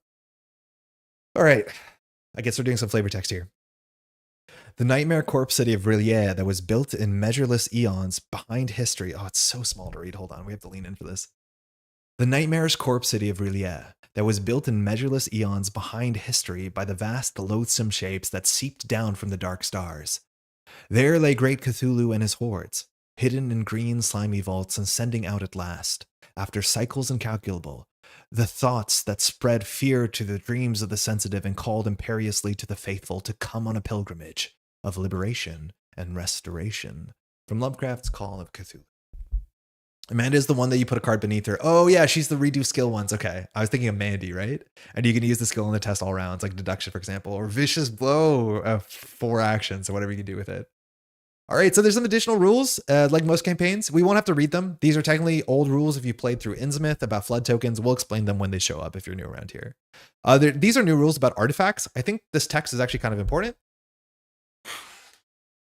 So investigators may acquire certain artifact story assets, also known simply as artifacts, throughout the course of the Drowned City campaign. Artifacts function like any other asset except for the following. So artifacts are never added to an investigator's deck. After the resolution of a scenario, return any artifacts in play to the box. But when starting up a scenario, investigators may be instructed to begin play with an earned artifact story asset.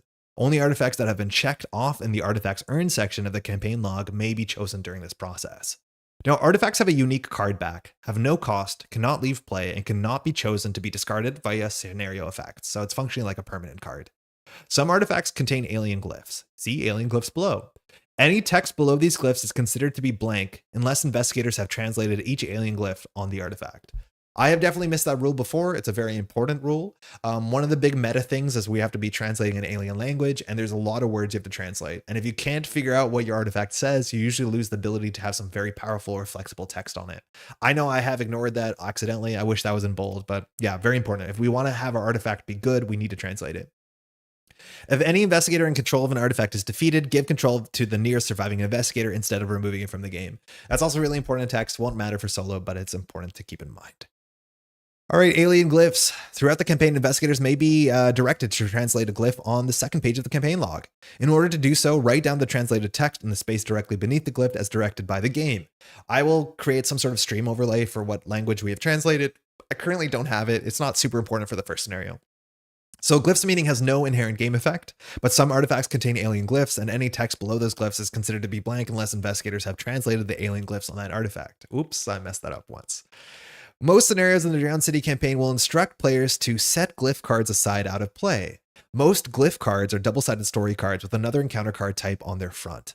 For the best experience, don't read them until you're instructed to do so. For the sake of your sanity, do not stare at any alien glyph for longer than 5 minutes at a time. Keep that one in mind, okay? All right, new keywords: patrol, relentless. The only one that's truly new to the set is relentless. I'll describe all the other ones when they show up, but relentless is a pretty mean keyword, and this one actually is one of the keywords that did not show back up in the core set, the new core set, whether that's because it was too new or whether because they didn't think it was as important as the other ones. It's my least favorite keyword out of the ones on this page. So some enemies in campaign have the relentless keyword. During the enemy phase, each enemy with a relentless keyword that has attacked this phase readies and attacks investigators is engaged with a second time. That's important because it says it's engaged with. If you could somehow disengage it after an attack, it won't go again. But yeah, that is really mean tax. It basically just doubles the value of all attack values, let alone it also doubles any on-hit effects. Now, notably, this is only during the enemy phase, not during attacks of opportunity, but relentless is just a rough keyword. There's no way around it. It's pretty bad. Campaign setup. We're going to be playing on standard, so our bag is actually the same bag you get from the beginning of the revised core set. So it doesn't have cultists in it. It has the standard split between 1 and -4. It has 2 skulls, a tablet, and a fish face, and of course, Elder Sign and Autofail. Prologue. Let me zoom in. April 15th. Something hasn't seemed right for a while. It's been an unusually cold year with heavy snow, rain, and fog keeping the New England sky in a state of perpetual melancholy. A restive nervousness seems to have crept into all aspects of domestic life. Small arguments on street corners come to blows. Muffled shouts and screams resound behind closed doors. A non-insignificant number of students have simply stopped attending classes at Miskatonic University. The people of Arkham feel it in their bones. Something is different. Something feels wrong. Not attributed to anyone, but obviously a journal entry. Proceed to one last job. Sounds like an absurd text. I hope it's rare. It's not rare. It's on everything. It's super common. Does Daniela use a reaction before the second attack? Yes. Yeah, I believe you should. Mind you, new Daniela does not allow you to evade, but allows you to fight the thing off. I'm pretty sure it'll fire there. That's a good question, actually. I think it does. One last job. Notably, one last job was the text that they kept using in marketing material for this set. They were like, yeah, aren't you ready for one last job? And everyone was so worried. They're like, wait, what do you mean this is the last Arkham encounter? The Arkham box? Is Arkham horror over? And then the folks at FFG had to be like, sorry, we didn't think that through too much. No, there's more Arkham, sorry. But one last job is like the idea of how everything starts here in the story. It's just kind of funny. Oh, I should show our hero text, not. Oh, ooh, that's fun. Let me show our hero text instead of Trish for no reason. All right. You suppress a shiver in the cool spring air as you wait under a flickering street lamp. Tonight is the last night of your employ under Randall Tillinghast, a local curio dealer. The antiquarian's latest shipment from New Orleans has gone missing, and he has tasked you with its recovery. This is just the latest in a string of risky and often illicit errands for the cunning old man. Tonight's job should pay almost enough to satisfy the rest of your debt to Tillinghast. Both of your informants arrive on time. Ruby Standish, infamous jewel thief, approaches with a knowing smirk. The plucky reporter Andy Van Nortwick comes soon after. Tillinghast seems to draw the most eclectic mix of specialists for his favors. Between Ruby and Andy's accounts, you piece together a rough idea of the shipment's location. I tracked it in from a warehouse in Southside to a few black market dealers in Rivertown. No luck, I'm afraid, Ruby says. Andy takes off his hat and wipes his brow. I nearly brought in a firefight downtown. Sounds like the Sheldons O'Banions are at it again. The two gangs are in the midst of another turf war. Something about a load of missing hooch. It's possible the missing shipment was just scooped up with the gang's actual mark. Then it asks us if someone's playing Wendy Adams, which is not possible anymore in Season 2, but you shiver as a chill wind stirs the air. Ruby smiles rakishly. What do you say to a little wager? Double or nothing? The first one to score the shipment gets it all. I hope you're ready to lose, she smirks. Before we can reply, she's already melted into the shadows. Proceed to set up. Now, technically, you're meant to do your mulligan here, from my understanding. I don't totally get that, because sometimes the setup interacts with your mulligan, so I don't think it's super consistent. We're going to do our mulligan after. I've already know what the setup it looks like. So it says gather all these cards from all these sets. Notably, those set icons might be new to you because those are set icons from Season 1, which don't exist anymore. However, I have already consulted the chart and I'll tell you the differences when they show up. Usually they're pretty similar. Some of them get a bit weird. Instead of rats, we have bystanders, so we're going to have to deal with those. Let's now remove the following locations from the game. Those are locations that were in the original Arkham City set. But each of the remaining locations in the play with the placement diagram on page 5, and each investigator begins play at Tillinghast Esoterica. Construct the deck using one of the two copies of Act 1A questioning the gangs randomly, remove the other copy from the game, and set both copies of Act 2 and Act 3 aside out of play. Okay. Set each of the following enemies aside of play: Sadie Sheldon, Naomi O'Banion, and both copies of Gang Enforcer. Shuffled and counter deck. You are now ready to begin. Okay, let's remember all of that, right? I want to campaign with the war between those gangs. If you want to do, what is the one? There is like a standalone that's all about like kind of bigger than that and then a gang war, but it is a war between 3 gangs across all of North America. Has there been another scenario besides the one in the core set? No, Raven, unfortunately. Season 2 is not going to have a new scenario until later this summer, or campaign, excuse me, and that campaign is only 3 scenarios long. So what I would highly recommend if you want to play more Arkham immediately is try and pick up some of the old campaigns. They are totally playable with Season 2 cards and the Season 2 encounter sets, but that is probably the easiest way to get more Arkham horror content, because it won't be until like next year that you get a campaign that's longer than 3 scenarios, which is not my favorite thing, but we'll see how they show up when they show up. All right, one last job is what we're doing today. Give me 1 second. Scenario name, one last job. Okay, so we'll talk about this in a second. We usually don't look at this too much. We have to use 2 agendas. I'm not sure what to be putting the agendas. They're a bit too far out of reach. There's a chance we'll just do them strictly digitally. Now there's 2 copies of Questioning the Gangs, and each one represents one of the gangs. I'm just going to roll a d6. This will be 1, 2, 3, 4, 5, 6. That's the one we'll pick. 6. Actually, in theory, I should shuffle these first because I, in theory, could know what they are. Is it going to be every Wednesday night? I don't know. Maybe. I'm hoping to get through this regardless. I'm assuming we'll do most of them on live streams. Maybe it'll be a video. I'm just going to do as much as I can. So this will probably be a channel that I just turn up whenever I have like 2 hours on a weeknight or maybe a weekend. And then we'll just see how long it takes to get through it. It's about 8 scenarios. So if you want to join for a campaign, I guess we're starting now. So we'll do this one. Then tell us to remove all of these from the game if I'm not mistaken. Okay. So we start here. The map we can look at. What I want to highlight for the map is that we got to see what some of these replacements are from old and new. So for instance, this is a weird issue we have. So Miskatonic University, this is the old one. Slight spoilers, I guess, but this is the old one. If you flip it over, nope, don't look at that. I mean, slight spoilers. The old Miskatonic University was a 4-shroud, 2 clues, and victory 1. Now for the new one, we have to use one of the new Miskatonic universities, but the problem is the Miskatonic University might be on fire. So I think we're going to choose the one that is not on fire and just use that one. So Miskatonic University, I'm going to use the Quiet Campus one. Now the downside to this, well, actually there's no downside. It's easier to investigate and it has victory on it. So this is directly like an upside for us. The Miskatonic University goes here. Now, the next card that asks us to grab is Rivertown, and Rivertown just doesn't have an equivalent, like an obvious equivalent by name from the old season to the new season. So technically the closest thing that we have to Rivertown is Merchant District. And just to show you a bit what Rivertown looks like, the old Rivertown front was 1 shroud, 1 clue, which is like the easiest thing you can ask for. Instead, technically where Rivertown was on the old map is Merchant District. Again, I don't think this gets mapped out anywhere in any document. You just kind of have to know this. But we get the Merchant District, which is 3 shroud, 1 clue, which is a fair bit harder to deal with. However, it has really good text, specifically when it comes to solo play. And I think all the connecting icons might be the same. We'll find out if that's the case. Now, North Side, these are relatively similar, but slightly not.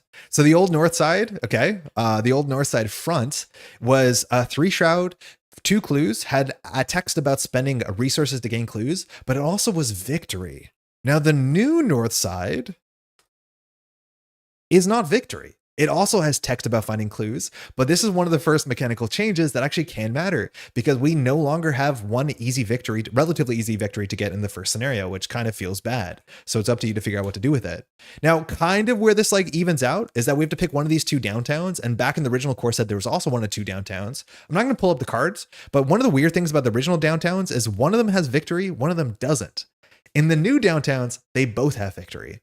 So there's a chance that we could have a 2 victory scenario or we could have a 1 victory scenario. Now we're going to consistently get a 1 victory scenario in terms of these locations because we have to randomly choose a downtown. But that's a weird change so far. This location loses victory, but now this always has victory. So sometimes you high roll. On average, it's average. We'll put that there. Finally, we have Easttown. Easttown are just about the same, the both of them. So old Easttown front is 2 shroud, 2 clues. And when you do something good there, or sorry, I guess when you're there, allies are cheaper. While new Easttown has very similar text. But you have to empty it to get the text. I believe it's, yeah, after you discover the last clue here, it has the same shroud. You can go search your deck for an ally and play it. So not cheaper, but more consistent. So at least that's okay. I believe this is the map. I'll double check in a second, and we have to put all these enemies aside out of play. But it's interesting to see how these changes are different. It's something I was really looking forward to seeing how this worked out. But yeah, it is kind of different. Mechanically, might be more difficult. We'll find out if it's easier. These cards go away. The gang enforcers go away. We have gang soldiers and gang informants. These cards are the same. These are things where things get a bit different. So instead of playing the old Crypt Chill and the Frozen and not Frozen in Fear, but the old encounter set that made you discard cards and cared about it being cold, instead we get the set that cares about the weather. So we're actually going to get Flash Flood, which is just a brutal encounter card in when you play solo because it just means the location is impossible to discover. And we have Downpour, which Downpour we don't care about because we have High Evade. Instead of Locked Doors, which Locked Doors is one of my favorite cards just because of how straightforward it is. It just says this location cannot be investigated. You have to break the lock. Instead, we have Arcane Doors, which is way less interesting. Notably, Arcane Doors we can't interact with well. We can deal with Locked Doors a lot better. Or sorry, Arcane Lock. Because this one is a book or a willpower test of 4, and we just can't do that consistently. So we're just going to lose an action. That feels like a really bad change. Don't love that one. Now, instead of rats, and rats is one of my favorite sets because it's just like a small enemy, or I think it's called Swarm of Rats. Rats was just a 1/1/3 as Hunter, which is just like thematically really fun. Instead, we were able to choose Whippoorwills or Bystander, and I went for Bystander just because it's kind of fun to get the Bystander stuck in a gang war. But these are doomed, which means we have to. Oh wait, we have no way of getting rid of Bystanders. Wait, what? Okay, this is fine. So bystanders are fine. I forgot that when you play the core set, the season 2 core set, there's a way to deal with the bystanders, but that text is printed on the act or agenda. There's no way to get rid of these bystanders, so we're just gonna have to evade them. Now they don't move, but they're just gonna be things we have to evade. The other option is to play whippoorwills, but oh my god, do I hate whippoorwills. So we're doing the bystanders, but there's technically no way for us to get rid of the bystanders. I didn't realize that. That's super funny. Now, lastly, instead of playing the I forget what this encounter set is called, but it's the one with like Frozen in Fear, which is an encounter set we would absolutely hate as André Patel because it's so hard to get rid of and it just makes you spend more actions. Instead, we get this set that has some of my favorite encounter cards like Langer. This set, I don't know the name of it off by heart, but it is a very similar idea that gives weird click compression and makes you scared of stuff. Langer is just the coolest card. And that's our deck. It's like kind of similar, kind of different. Some parts seem worse, some parts seem better, but that's pretty good. Yeah, exactly. You need to evade more, and let alone they have one evade, so they're going to be very easy for us to fire André Patel's text. Speaking of André Patel's text, to mark it, I'm going to use this nice Orbits Rogue token, and we'll flip it when we've got our extra action. I also am concerned that playing on stream and doing everything properly and being entertaining and informative is going to make me do rules mistakes. If we do, be patient with me. I might take a 4-action turn. Let me know if that's the case. There's a bit of a chat delay. That's why I was also worried about playing two-handed, specifically also playing more complex campaigns, because the core set's relatively straightforward. But once you have to play two-handed and like do everything correctly and then like manage which way the wind blows when you end up in the wrong place in what's it called in this campaign, it's going to get a lot more difficult. Confusing to see MR on Andre stream on the same day and knowing it's Wednesday. How's it going, Joel? It's the MR into Andre live stream classic. It's a perfect evening. Okay. I think the setup on the locations is correct. One last thing I want to do is it takes up less table space, as much as we have a fair bit of table space here now that we're not playing two-handed. For my deck, it doesn't match in terms of color, but I think I'm gonna put my deck and discard pile into this thing. It just takes up less table space. I might pick some up that are in every color that exists for each of the factions. Maybe that's wasteful. I don't know. I'll try using this. I usually only use this for the encounter deck, but it just takes up less table space because the discard pile is neatly on top of it. All right, is this the top? That's the top. Okay. Okay. Are we good? Notably, the way that we do this, I guess I'll say this at the top as well, is that when a card comes in, I will mark it with how much sanity and health it has. So here you see under my face, we have 7 health, 8 sanity. Anytime we take horror, that number will just go down. If those numbers hit 0, we are defeated, or we have, we'll defeated largely. I forgot what the other adjective or verb they use there, but that's how we track it. Our stats go down. When we put an ally into play, that ally will have one big red die and one big blue die on it. Once those die values hit 0, they all are defeated. It's the backwards way to do it, but it's much easier on camera. Cool. Let me just double check that the locations are correct. We'll put in the location connections and we should be good. So yeah, so this seems right. Miskatonic University, Merchant District, downtown. Yeah, that's right. Cool. Okay, let's do some connections. So this is Tillinghast Esoterica is connected to locations already of it and vice versa. Miskatonic is connected to this. It's connected to a yellow circle and it's connected to a thing that's not there. North side is connected to triangle. Triangle is connected to moon. Oh, is this a one-way? Triangle is connected to moon and T. No, it's not a one-way. And then this is connected. So the connections are exactly, no, the connections are different. Wait, the connections are different. No, this is the same. I'm pretty sure this is the same. It's connected like this. I thought these two were connected, but they're not. So it's a longer loop. This is fine. No panic. This is here. Let's do our mulligan. And then we're going to be off. So we have Arkham Nightlife, agenda name. Act name, questioning the gangs. One of them. And we're off. Again, our hero text. We have 2 willpower, 3 book, 2 agility. 5 agility, 2 fight, combat. And we're trying to succeed by a fair bit. We need to do a mulligan first. I just got from locals and went. Did I accidentally skip an entire day coming home? It was a long ride home.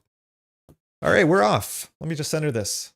This scenario is the first scenario. Usually they're not the most complex. There is like some really, actually this does get a bit complex. It gets a bit complicated somewhat quickly, but that should be largely it. Let's do our mulligan before we do anything else. So, I mean, that's a good start. Olivier Bishop gives us a stat boost, let alone gives us an ally, gives us some soak. I'm assuming we're going to keep Olivier Bishop. We definitely want another econ card in our hand, but that can be that difficult. Okay, we don't keep the second Olivier for obvious reasons. out the door. That's the sort of econ card we want. Now, we might actually not keep this because at the end of the day, if we don't find an asset that we can put in our hand that allows us to get clues, we're in a really bad spot. So I'll put this in the maybe camp, but we're definitely keeping Olivier. All right, lucky cigarette cases. I think we're going to keep the lucky cigarettes no matter what, because we're almost guaranteed to be succeeding by 2 as soon as we find something to evade. So that's probably a keep. This is a maybe keep. This is a no keep. And our last card, that was upside down, right? That was weird. Right under the noses, which is a card that allows us to spend resources after we evade something to get more clues, which is definitely not a card we want here. So we didn't find anything for our hands. This is a bit expensive, mind you, it's 4+2. We can't afford that on turn 1. So I think we just mulligan these 3 and then try and go deeper. There's a chance that we should keep the lucky cigarette case. This is going to show like my novice when it comes to playing solo. Like this is a nice luxury card and it gives us consistency over a long enough period of time for sure. However, like it might be that important to find a way to spend or to get clues using our evade stat as soon as turn 1 that there's a chance that we don't hold on to this. I don't 100% know. I'll try it though.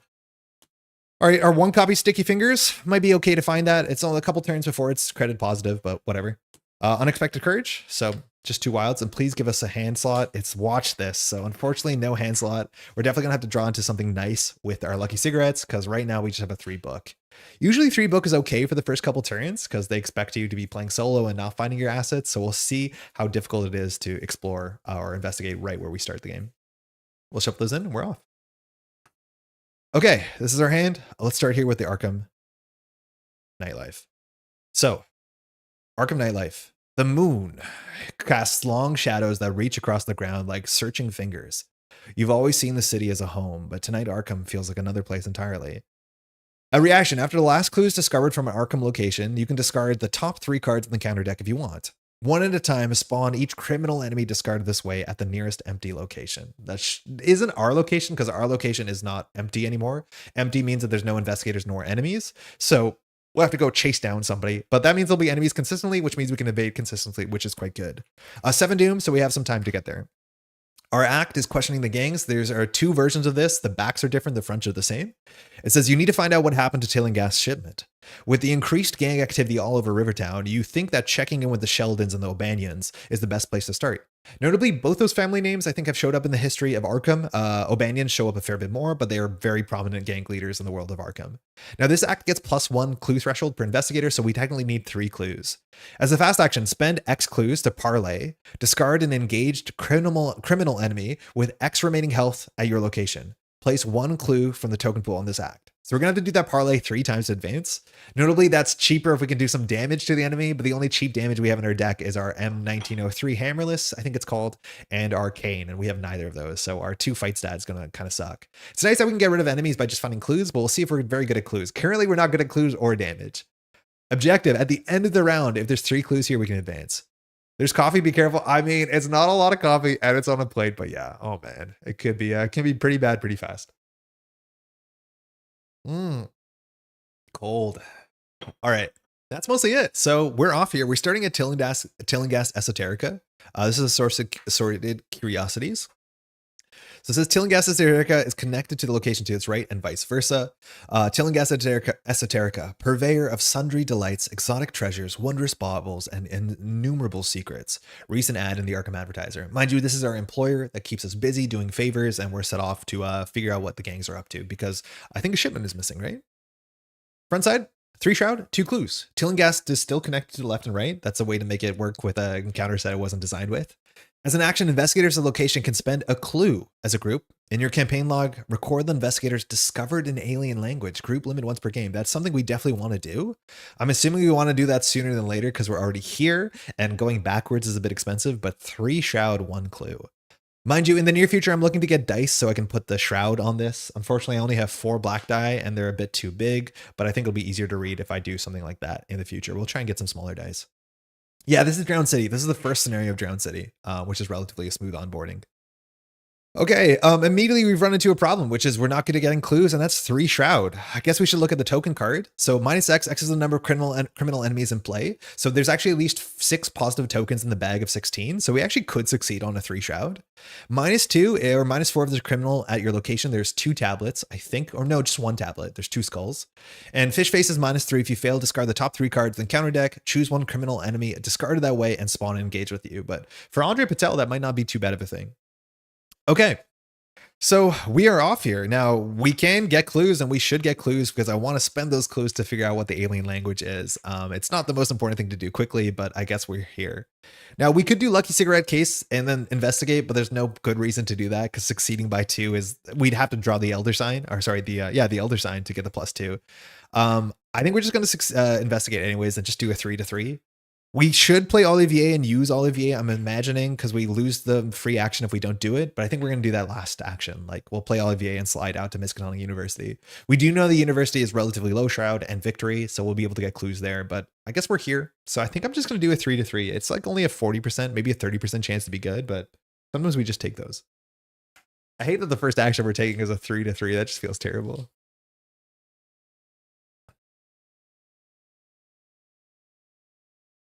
Hey, first action is amazing. Okay, 0. I've said this before. We're using these are Orbits tokens in clear cases. The cardboard tokens I got from the second season 2 core set, I did not put in clear cases, and they're already kind of getting ground out. So yeah, do protect them if you want to use them for a while. You're getting a clue.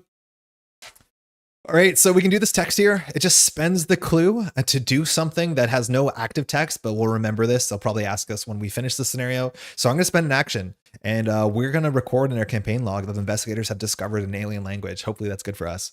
Now, just to get full efficiency, we'll now play Olivier Bishop for 4. So we spend a clue. We'll spend 4 on Olivier. Olivier is just an absurd card. Then we can exhaust Olivier. So a couple things. Firstly, it gives us +1 evade, which seems good. This is what I mean. It has 2 health, 1 sanity. So I'll be marking it like this. So it's easy to track how it goes. It also gives us +1 evasion. And mind you, I can pull our stats up. So it's like agility set 6 now, I think. Yeah, sick. That works. And then we're going to use Olivier and exhaust it. And I'll be using this exhaust counter. And we just get a free move. So move to connecting location. Welcome to the Miskatonic University. Now we had to make a decision here because there's 2 Miskatonic universities. This one says, it's really small to read here, I guess I'll make it bigger. Arkham's own Miskatonic University is often the source of rumors and gossip. The university's restricted archives are a subject of great interest, and the campus is often awash with chatter about the strange findings of its curious faculty. Now, there's a bit of a spoiler here, but if you have played the core set at this point, there are 2 options at Miskatonic University. We'll use the version that is less of a big deal. So we're going to use Quiet Campus. So we flip this over, it has 1 clue, only 2 shroud, and it says, as an action, we can play a tome or spell asset from your discard pile, reducing its cost by 2. There's no cards in our discard pile. But notably, this also has victory 1, and it's obviously really nice to get some cheap, easy victory as soon as the first scenario to make our deck a bit better. Now that's 3 actions, if I'm not mistaken. We didn't succeed by 2, so we don't get a 4th, but we did investigate, spend the clue, play Olivier, move, we'll pass. Upkeep, card and credit. We go up 2. Again, 2 resources. I drew 2 cards, so I'll have to shuffle. Some of the cards are upside down in the deck, I think. No, I think the whole deck is just upside down. We drew a manual dexterity, which, again, we're really set up to evade and get some card draw going. But I need to put this in backwards. Hey, Pre-Chief, Orbits are so nice. They're really quite nice. The Orbits tokens I've had for a really long time. I think there's actually, if you buy them now, they're a different design. They're slightly different. These are like the V1, because I got them relatively soon on.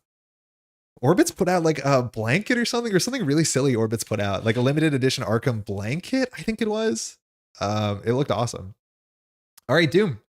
We're gonna add 1 to Arkham Nightlife. Doesn't have text. When it hits 7, it's a problem. We'll draw our first encounter card. We get Dissonance. Okay. So it's a willpower test. Yeah. Oh, excuse me. That's what's eventually going to get us. So test 3 willpower. If you fail, lose 1 action and choose a card type, asset, event, or skill. Discard all non-weakness cards of the chosen type from your hand. So our hand has 2 assets and 3 skills. So we are allowed to call event here. So functionally failing this test is the only thing it's going to cost us. Oh, okay. I almost thought we forgot the text on the act, which says after you empty an Arkham location, but Tillinghast is not an Arkham location. This is what I mean. Playing live is so difficult, but this is not an Arkham location. This is an Arkham location. Will matter in a second. Regardless, we're just going to do 2 to 3. We expect to fail this. And when we fail this, we're going to discard event. We just lose an action, which sucks. 2 to 3. Skull is 0 because there's no criminals. So we do fail. So we're going to name event and our hand has no event. So that doesn't do anything. So that's fine. Now, what I was saying is that the act, if I'm not mistaken? No, sorry, it's the agenda. As much as this is optional, it says after you empty an Arkham location, you rip the top 3 cards of the deck for criminals, because at the end of the day, the only way we can advance is finding a criminal. On that note, too, actually, it might not be bad to fail with the fish face, because we can just get a criminal if we're lucky, and we're going to need criminals for sure. So that's fine. We'll start here at the Miskatonic University. It is the quiet campus version, and we're just going to investigate here 3-2, which doesn't feel great. Again, we only have 2 actions, which we have to remember. There's no good way we can boost this. Playing the Lucky Cigarettes is not likely to fire. We definitely want to be moving with Olivier Bishop if we can. I think the north side probably has like 3 or 4 shroud, but we definitely need to find a way to boost our book stat. This is what I meant, that we probably had to aggressively mulligan to go find our what's it called, to find our lockpicks or our thieves kit. Those location arrows look so handy. I always had to triple check what connections were. This is one of the big upgrades from the new core set. They're quite nice. I think now GameGenic is selling these in acrylic, but these are the cardboard ones. I have like a whole bunch of different connections. I have Orbits connections. I have some blue Oni connections. I'm only using these because I think they're the most readable from the camera, but I've like, yeah, connections are like such a nice upgrade that I would highly recommend to anyone getting to the game. Luckily at this point, just about everyone gets them, right? All right, 3-2. I don't think we'll unexpected courage it. If we do, we draw a card. Maybe we should actually, but it's so important that we get a card draw engine. So I think I'm actually going to play our lucky cigarette case for our second action. And then I'm going to do unexpected courage into our book so that we're doing 5-2. So there's a bigger chance that we can succeed, gain an action, and draw a card. So we're just adding this wild +2, which like not a great use of it. But I think we just need to get a card draw going. So 5-2. We need to succeed by 2 here for a bunch of reasons, like so important.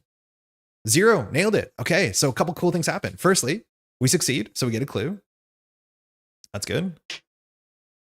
Also, we now succeeded by more than one, so we get an extra action. So our hero text fires, or Andre's text fires. So we now have the 3rd action. We lost that turn. And of course, Lucky Cigarette Case fires, which is exactly why we play all these pieces together. We're going to exhaust this to draw a card. And we found a sudden fall, which is not particularly useful here. We now also can do the text on Arkham Nightlife, which is perfect because now we can spawn an enemy and evade it all in the same turn. So like maybe getting the sticky fingers down is good, but this is a good watch this turn. I'm kidding, we have no money. But the agenda now says that after we've done this, we can now discard the top 3 cards of the deck. So we get rid of Caught in the Crossfire. We have an enemy, and we have 2 enemies here. So discard the top 3 one at a time, spawn each criminal. Okay, so 1 at a time. So we discard this one, and we have to spawn it at the nearest empty location. This is the Gang Informant. And notably, we still have a move, and we still have an action, which is fantastic. So Gang Informant is a 1/1/3 with aloof, though. Spawn nearest location with clues. We are going to ignore that. After Investigator at Gang Informant's location discovers 1 or more clues while the enemy is ready, the Investigator must either spend 3 resources or place 1 doom on the current agenda. Okay. So we'll put 1 Gang Informant here. And we have to spawn the next one. It has to go to an empty location. So we have to put 1 Gang Informant there, which means they are spread out, which is not great. We can also evade them, but we can also get rid of them at instant speed. I think we have to do that because that's the only way to get clues on the act is by spending our clue to get rid of them. Because I think the text might not care about being engaged with them, but it's also fast. So here, if we look at the act, we still have 1 more action here. So spend X clues, parlay, which parlay is something you can do to aloof enemies. Discard an engaged criminal enemy. Okay, so we do have to engage it. So that's fine. Our decision is whether we go north or whether we go east. I think this is 3 shroud. I think this is also 3 shroud. It might be 4 shroud. So I think it doesn't really matter which direction we go. I'll go to Merchant District because it actually has good text on it that we can maybe use as well. So I'm going to use Olivier, which fast travels. We'll go to this Merchant District. So Merchant District says, since the flood, the Merchant District has become a focal point for businesses and development in Arkham. Each day seems to bring in more and more construction workers and industry. Notably, this used to be, I forget what location this used to be called, Rivertown, I think. It no longer exists, so I guess we have to replace it with this. Merchant District, 3 shroud, 1 clue. During your turn, if there are exactly 1 or 2 investigators, we can get a fast move, which is fantastic because we can cash in on that. It has no victory, but it does have a clue, which we have to get. Now we have 1 more action, right? Because we did play, do a test, get the André action, free move. So for our last action, we're going to grab the Gang Informant. And fast, we're going to do the text on the agenda. So the agenda text just says we have to spend a clue. So we'll spend our only clue.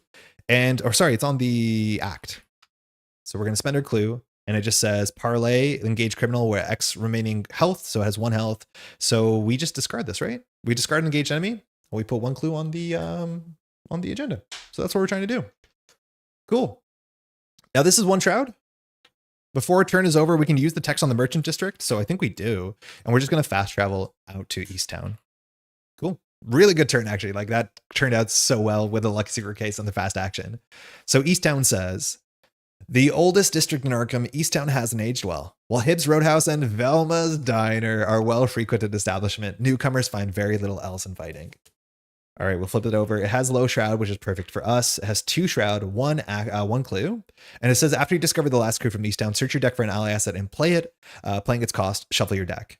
Now, I don't know if you can fail. Like, can we search our deck for Olivier Bishop and not play him if we can't afford to play him? I don't know. Like, can we just get a card draw off of this? I'm not 100% sure. Save the line. But that's at least 2 shroud. We can deal with that. Yeah, I don't know if we can get the free card draw off of this or not. Okay, that's it. Good turn. We got 3 actions somehow. We get our upkeep, we get a card and a credit. We're up on $1. We draw lockpicks, which is perfect. Now, the one problem is we're on low resources, and low resources are bad because the big thing with watch this, it's like most econ cards in a lot of games, you need to have money to make money.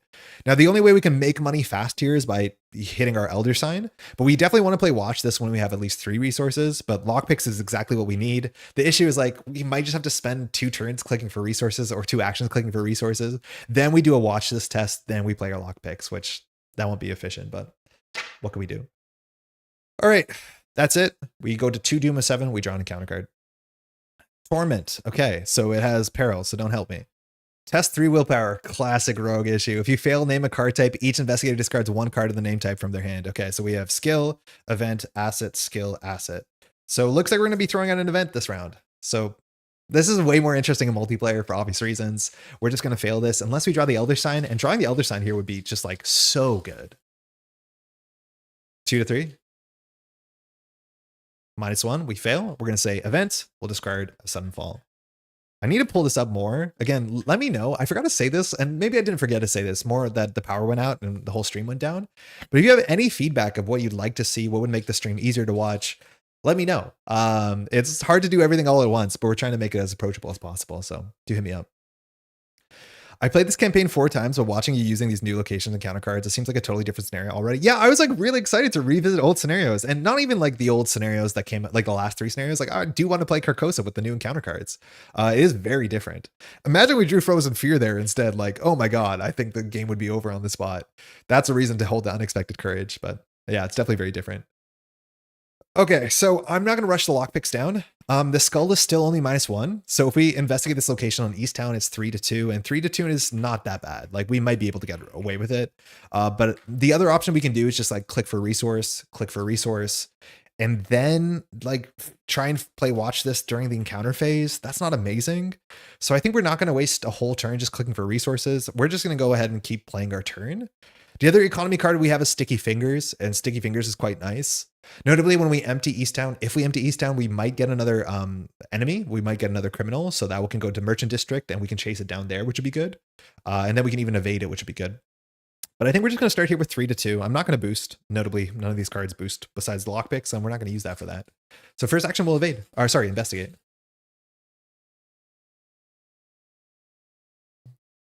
Tablet is -2, so we don't get it. I think I'm just going to do it again. 1 clue location. I think we pass about 50+% of the time because we pass on -1, 0, +1, skull, elder sign. We only fail on 1, 2, 3, 4, like 7 tokens of 16. That one's good. We only succeed by 1, but we get the clue. So we'll have it. And then we have to do the text, or we can choose to do the text. We will do the text. So we're going to discard 3 cards and spawn every enemy we draw. Bystander is not a gangster, so it specifically says spawn criminals, not gangsters. So bystander just gets discarded. Not a gangster. That's the gangster we wanted. It says the gang soldier. That's perfect. So this gets spawned. We can choose where to put it, which is perfect. So we're going to put it at the Merchant District because we like going to the Merchant District. Actually, maybe we don't because we want to get it down there because it has 3 shroud and has a clue. But the gang soldier is just a blank 2/2/2. So we'll put 2 health on it. I think we will spawn it down here because Merchant District at least brings us to Miskatonic University relatively quickly. And we can loop around. Okay, so we didn't succeed by 2, so we're going to have 1 more action here. So we can move down there and evade. The good thing is we evade, we're likely going to succeed by 2, which means we get an action back. The unfortunate thing is we don't have time for Sticky Fingers, which is what we really want here. But I do think we're just going to Olivier down and then evade this thing. Largely, we should succeed by 2, which is nice. We technically want to do a bit of damage to this thing, but attacking 2 to 2 is not particularly good. But I think that's what we'll do. So we'll use Olivier. So we'll get a free move. We'll jump down to the merchant district. The gang soldier engages us. So only has 2 evade. We'll use our final action to evade where it's 6-2. So that should be pretty good. I don't want to use watch this until we have a couple more resources because we don't have a lot of resources. Why you spawn it away from you? I think you have to. Let me check the text on the agenda. But the text on the agenda says that you have to spawn it at the nearest empty location. And obviously because we're there, it's not empty. Empty means no investigators, no enemies. So we have to put it at downtown or at merchant district. It just forces you to like keep chasing them, which I actually do like that a heck of a lot. Okay. We can manual dexterity this. On average, we're succeeding by 2 anyway, so we don't really need to. So I'm not going to, because 6-2 is really quite good. If we do succeed by 2, though, we get like card draw and an action back. So it's like relatively high value, especially because Mandex draws a card, but I think we'll probably be okay. If anything, we might do Mandex with a watch this just to ensure, but 6-2. Okay, that's the auto fail. So we don't get the value, and it means we're gonna get attacked by the gang soldier, which is fine. So we lose our action, we lose a card draw. That's obviously the worst result. It's the enemy phase. Gang soldier hits us. We'll take 1 damage. Down to 6 health. Our health is worse than our sanity. Mind you, this thing doesn't move. This thing doesn't do anything. It has no text, and that's it. We get upkeep, card and credit. We draw. Weight of the world. So whenever we fail a skill test, we have to take a horror and shovel this into our deck. Again, we have really good card draw. So having a weakness that we just keep drawing is like pretty bad for rogue in general. Ideally, we stop drawing willpower cards from the counter deck. We'll find out if that's the case. There's no other way to get rid of this thing. All right, 3-7 Doom. And counter card. Flash Flood. Ugh. At least it doesn't do anything, but it means that we have no reason to be here, which is unfortunate. So the art on this is fantastic. Shout out to Surviving Rat. But this location now has, what is it, like 7 Shroud? Yeah, 7 Shroud. It discards itself at the end of the turn. Now that means we're not going to be failing a test. We did draw the autofill last round. We can't draw it again, right? Cool. Question is whether we watch this for 2 resources. I don't think we do. I'm assuming we're going to wash this, then go up to north side, get a clue on north side. Or actually, no, it's hard to get a clue on north side because I think the gang informant cares. I think if the gang informant gets a clue, how bad is it? So after an investigator gang informant discovers one of our clues, either spend 3 resources or place 1 doom on the current agenda. Yeah, so we can't afford to do that. So we're probably just going to jump up to downtown and then get a clue on downtown, hopefully with our lockpicks. But yeah, I think we're just going to start. First action, we'll evade. 6-2 is pretty good. We'll start there. So we're going to evade the gang soldier first action. -2, so 4-2, we succeed by 2, so we have a whole bunch of triggers. Firstly, we'll evade the gang soldier. We will fire Andre's text, so we have an extra action this turn, which is phenomenal. And then, of course, Lucky Cigarette Case will draw a card. Best card here is some sort of cheap money. No, we have a Sudden Fall, which could matter. We do have a clue. This, unfortunately, knocks out the gangster, which is exactly what we don't want. In fact, we have very few cards that do 1 damage besides Arcane. But in theory, we want to do 1 damage to the gangster, because with 1 damage, 1 clue solves the gangster. The gangster is also doesn't have, what's it called? A hunter. So if we don't deal with it here, we're just not going to deal with it, which is unfortunate. So that sucks. Okay. What are we doing? Watch this as either clicklessly 2 resources or clicklessly 3 resources next turn. We might hold out for that. I think we're just going to fast travel here and then fast travel to downtown, see what it's like. Downtown probably has like 4 shroud though. It's actually pretty hard if I'm not mistaken. So I wonder if we just start punching the gangster and like just pitch a sudden fall and make ourselves 3-2. Notably, there's 2 gangsters on the table, so the skull is -2 at this point, which is not great. Like obviously there's only 2 skulls, but that means that we fail by attacking 3-2 to the gangster. But like we're not great at boosting our fight unless we boost sudden fall and watch this, which means we're 4-2, which we do fail more often than not. But let alone with watch this, you need to succeed by 1. So like I would not recommend that. There's actually a chance that we should have watched this on the evade just to tempo out our lockpicks and not be greedy because we're going to be wasting a pretty bad turn here because I don't think there's much else we can do. Yeah, this Flash Flood is not great. 3 Shroud's not great, but it's also not great. Notably too, you can always like succeed. This is a weird thing you can do. Like you can technically spend an action to do an investigate, even if there's no clues. That can fire Andre, it can fire cigarettes, and you actually can commit skill cards. Like it's not nothing, but if you find a low shroud location, you can't just get a clue with Andre to fire like your cigarette case and go on with your turn. It's not amazing, but you can do it. Okay. I think we have to just go the long way around. I do think we're going to struggle to do 1 damage to this thing. This is going to be a real problem with playing solo when we only have 2 fight. Again, like it's really hard for us to deal with the gangster. We only want to do 1 damage. Again, if we knock it out with a sudden fall, it does not help progress the story. The story means we'll probably have to spend 2 clues, so that's fine. All right, we're going to use the text on the Merchant District. So we're just going to go fast travel here, and then we'll use Olivier to fast travel to downtown, and we'll find out which copy of downtown this actually is.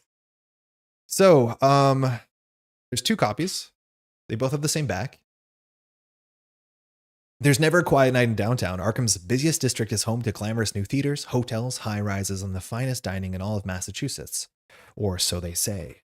This is the Victory one, which is nice. Let's see if it's harder to deal with. This is the bank. No, this is, yeah, the first bank. Wait, do I not have this? I do, excuse me. So 4 shroud, 2 clues, Victory 1. So it's our first 2 clue location. After you discover 1 or more clues at this location, gain 1 resource. That's perfect. But for that to be safe, we're going to have to get our lockpicks. And even then, it's not guaranteed. It's fairly easy to take out a loan at the first bank of Arkham, but don't forget to read the fine print. Okay. So we have literally 3 actions left. Literally 3 actions. But the issue is we really need to firewatch this before we play our lockpicks. Arkham referencing my local geography is continually funny to me. Because you grew up in a bank? Yeah, Massachusetts. I get it. Montreal showed up, mind you, in one scenario, let alone locations in Montreal that I've been to have shown up in this scenario. And that's like, yeah, we're just cheering, I'll be honest. Especially every time they say Velma's Diner, you know? I didn't realize they changed the templating on the new cards. Yo, Rohit, how's it going? Yeah, they did. One of the good changes is the victory box. It shows up on enemies too. Not that I have a good example to show you, but it is nice. You don't miss it anywhere near as much, which is fantastic. I like it a heck of a lot. I guess we should put this on the screen at the same time, huh? That's a good change. Rohit, also, congratulations on the weekend, huh? I was going to say, I got into H.P. Lovecraft stories because I live in New England. Oh, you think you wouldn't have otherwise? My mom was always really into New England. As somebody who was immigrated, she came to New England first, actually. She was an au pair in Lexington. She always loved that New England charm. She grew up as a Slovenian in former Yugoslavia, watching like Martha Stewart stuff and seeing, you know, that sort of lifestyle. She loved it. And as an au pair, she grew up, yeah, in like old Lexington. She's very fond of that area, as am I. As much as I haven't been there in a really long time. Okay, so book stat is bad. If we fail, we take a horror. That's bad. The big thing is we probably should have done watch this on this test. Now we can get back there for only 1 action and deal with this and then get the clue next turn. And that's probably going to be perfect. So this turn might just be a recovery turn. And by recovery turn, I mean like click for a resource, play sticky fingers, because sticky fingers will definitely pay out. We could go to north side. In theory, we should know the text on north side. I don't remember what it is. I'm pretty sure it's going to be 3 to 4 shrouds, so I won't check. But I think we're just going to take a setup turn here. So we'll play Sticky Fingers. It's not fast. I think you have to spend XP to make it fast. But now once a turn when we invade something, we'll get a resource. So we'll pay 1 for that. So we go down to 1 resource. And then we have 2 more resources or 2 more clicks. So I'm just going to take 2 more resources. So we'll go up to 3. Actually, no, I'll go up to 1 more. And then I'll draw a card, which we should do before we play Sticky Fingers. All right. It's right under their noses. That actually could be quite important because we're at a high shroud location.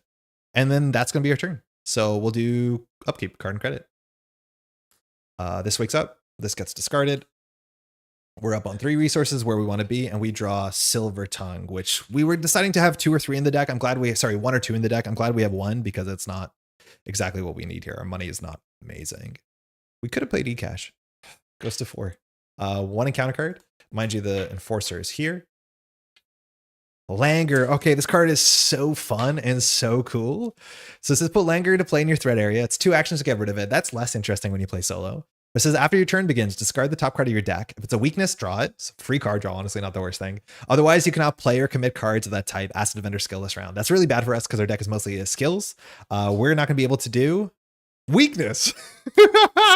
No joke, that's sick. We got a free card draw. We're not going to waste our card draw next round. Sometimes Langer is just good. Obviously, we have a weakness. This is not good for us. This is our basic. It came in the pre-con. You don't have to play it, but we will. The first time you fail a skill test during your turn, draw the top card in the counter deck. If the card's an enemy, discard this. So that's actually good because if we find an enemy, we're happy because it's going to be a criminal or a bystander, I reckon. But now if we fail a skill test, it's really quite bad. We have a lot of weight on our shoulders. Really, really cool. Okay. Actually kind of sick turn. So we have 3 resources. I think we're just going to go down and deal with the gang soldier, get all our good stuff to fire. So we're going to Olivier down. So this is no actions. We get a free move. First action will move down here. The gang enforcer engages us. This is what I mean. Like, how do you play 2-handed? We're playing 1-handed and we're already out of table space. Like, how wide do we have to pick the camera shot? The cards are going to be tiny. Okay, the gang soldier is on us. We are currently 6-2, so it's not likely that we're going to biff it. We want to succeed by 2 for many reasons. So in theory, well, hold on. We'll definitely do watch this. So watch this gets played. I'm going to spend all my money. So we'll put 6 resources on this. We'll spend 3. And so now we're doing 7-2, and we need to succeed by 1. So even if we pull the -4, we're fine. There's only 1 token that's bad to pull here.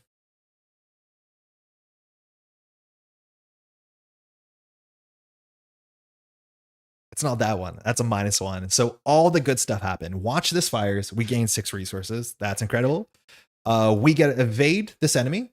So I don't know the order of these. It won't really matter. So Sticky Fingers Exhaust, we gain another resource. So hey, we're in the money.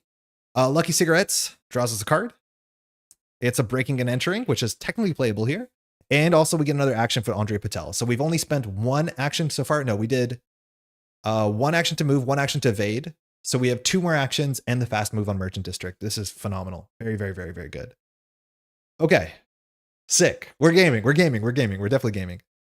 Okay. So I assume now we just want to get down our lockpicks. So we'll spend our 3rd action on lockpicks. Card's really good. Spending 1 XP actually goes pretty far on this card because it is pretty feast or famine. We'll spend 3 on this. And then our last action here, we're going to use the lockpicks. And so we're going to investigate. We're going to add our agility to our book. So we're technically 7-3. Sorry, we're at 6 + 3. We're 9-3. However, we have to succeed by 2, which again, at this point, there's 1 symbol that just eats our lockpicks on the spot. But this is how using our stats is going to be so good because we're basically guaranteed with lockpicks to fire André every single turn.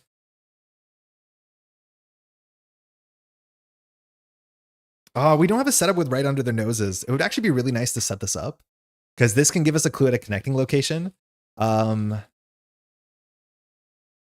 We'll get that guaranteed during the scenario. I'm not stressed about it, but it'd be really nice to get it off the 4 shroud. 9-3. Elder Sign? I think that's just money, right? +2 gain a resource. We're 11-3. We'll gain a resource. I mean, that's fine. So we're up on more money. We succeed. So we get the clue. So we're up at 2 clues. That's it.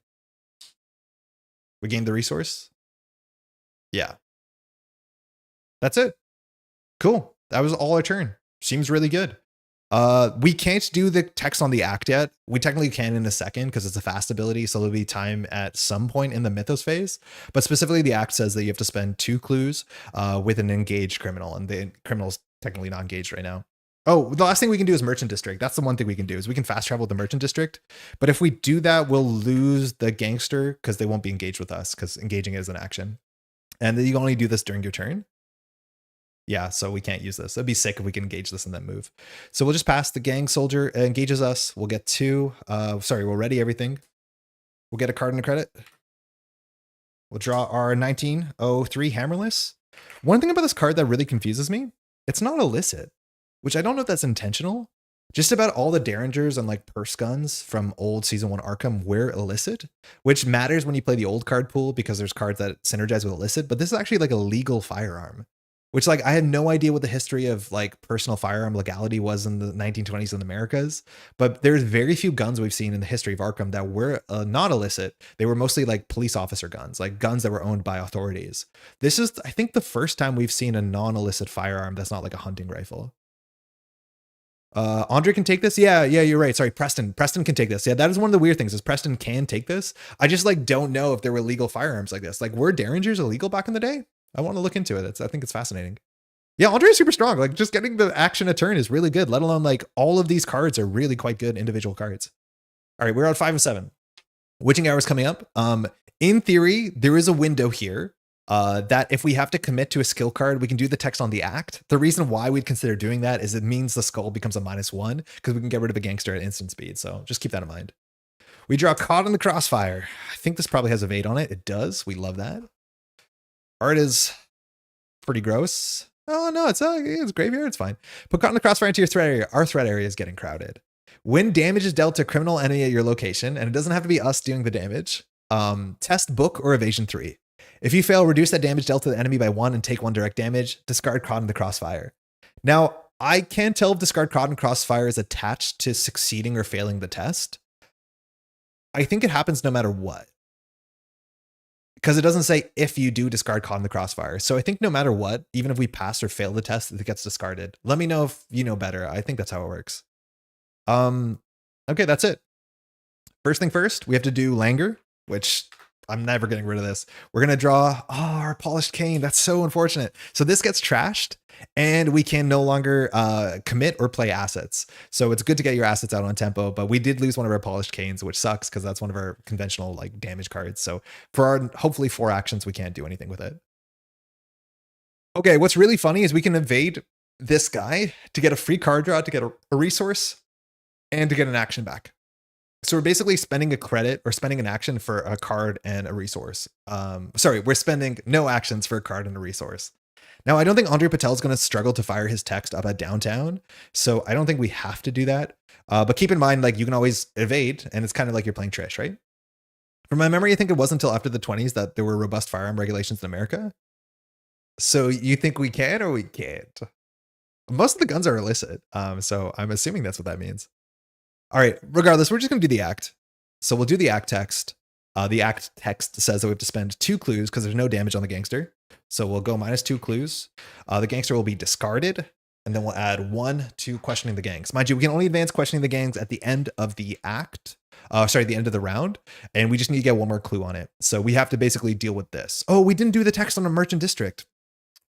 We forgot a trigger. This is what happens when you play. But technically, we would have discarded different cards, but I'm still going to do the text on the agenda because it's really important. I don't think any of them have Hunter, so it shouldn't matter, but I'm going to discard 3 cards because we cleared an Arkham location. Very important we remember. It was a bystander. Okay, that's fine. We just got through the deck. I think there's maybe 1 more gang enforcer, maybe 2 more. But yeah, we need to make sure we're discarding cards because otherwise, like we can only advance if we find gangsters, and luckily at least we found 1. Or not gangsters, criminals. Okay, this is our hand. We can't play assets. We can't commit assets. This we don't have to deal with. Don't fail tests. Fine. Things are getting a bit busy. So we're going to use the Merchant District text. The direction we go doesn't really matter. I guess if we're going downtown, it matters. Well, Merchant District text, excuse me, the other one, the other side.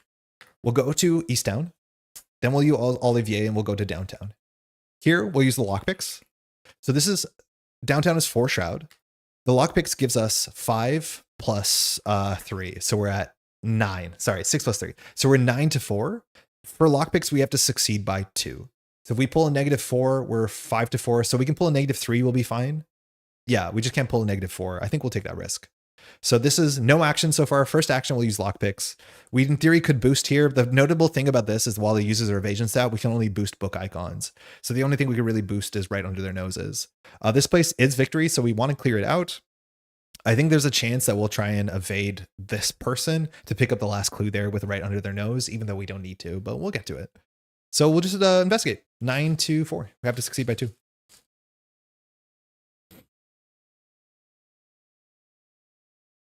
Oh shit.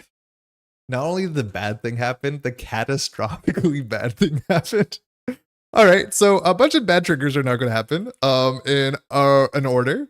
So firstly, if we do not succeed by 2, we're going to discard the lockpicks. We'll just get rid of those. Didn't need those. Next thing, Weight of the World will fire. I guess the order of this is not super important, but we're going to take a horror. That's fine. We haven't taken any horror. We have to shuffle this into our deck. So we're down to 7. And then we have to fire Unaware. And if Unaware draws a criminal, we're actually like pretty happy.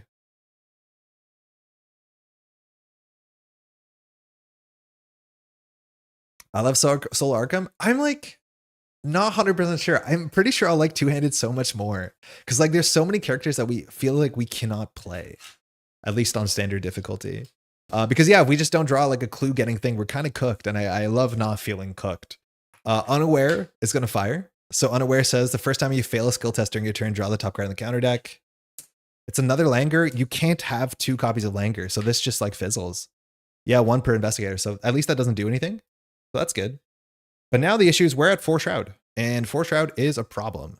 Now, the text on Gang Informant is not relevant next turn, so we could always go into there and get ready, because it says after an investigator, informant, and location discovers 1 or more clues while this enemy is ready, that investigator either spends 3 resources or places 1 doom on the current agenda. Placing doom on the agenda next round doesn't matter, so I think we'll almost definitely go in there because there's not much we can do here with 4 shroud. We have 1 more thieves kit, or sorry, 2 thieves kit and 1 more lockpicks in our deck, and we need to find them. So that was move, first action. Fail. Second action, we'll go to north side. So the back of north side. North side is an industrial hub boasting modern factories, cheap housing for migrant workers, and the newly restored Arkham Advertiser. Okay. Front side, 3 shroud, 2 clues, no victory. This one had victory if you played the original season 1. As an action, we can spend 5 resources to discover clue at any revealed Arkham location. That is not the worst thing because we can't get to experience. Notably, if we get clues here, we have to either spend 3 resources or add a doom. So I'm not sure what we're going to do for our last action here, I'll be honest. I didn't think it through too well. We might have actually should have got rid of Langer this turn because I don't think there's anything else we're doing here. Yeah, now we only have 1 action left. I think getting rid of Langer was correct because here there's not much we can do. I think we're just going to draw because money doesn't matter. Cards in hand can always matter. We can engage her so she hits us. It saves an action next turn. That doesn't seem fantastic. She is aloof though, so she's not going to engage us. We can't get the free like soft evade. She is, what is she? She's an informant. She has higher evade than anything else. She's 3 evade, but we have 6 evade. We'll get there. Yeah, I'll just draw a card. Know the scene. Nice. So this is the one that helps us with investigating, which I imagine we could use that. So this just gives us +2 while investigating or parlaying. And again, the art is phenomenal. I love that they went with black and white art here. Love getting stomped by Arkham when I have friends to crash it with. Yeah. Me too. Okay, so we can draw up here. Card and credit. We'll go to 7 resources. Our last card is Olivier Bishop. Mind you, we're at 8 hand size, so we don't have to discard. And we're now on the witching hour. So the doom that we get from the gang informant doesn't matter because we're about to advance anyways. First encounter card. This card in solo is going to be so bad. This place now has 7 shroud. So we're going to give up on it and just probably head out to downtown. I don't know what to do. This is what I mean. It's like, I honestly don't think we can interact with this board really well. This is where like tricks are a bit better. So like we might have to do right under their noses on this turn, get a clue from downtown, and then get the other clue with know the scene. That's probably the best thing we can do because this place has victory. We're only going to need 1 clue to clear her though. So I imagine we can engage her. We could evade. The problem is when we evade her, she disengages from us. So it's harder for us to like question her. Like it's just much more difficult to question her because she is aloof. So we have to spend 2 actions if we want to do engage, evade, engage, right? As much as André Patel has a lot of actions. So let's figure it out. The only cards in our hand to help us get clues. Breaking and entering. This might be better. We could have done this last turn, actually. Oh, sorry. We still have the Langer. Before we decide anything, let's Langer. So Langer fires. We have to discard the top card of our deck. It is a skill. Unfortunately, it's out the door, so we can no longer count commit skills this turn because of Langer. So our skill cards are now dead. That's okay.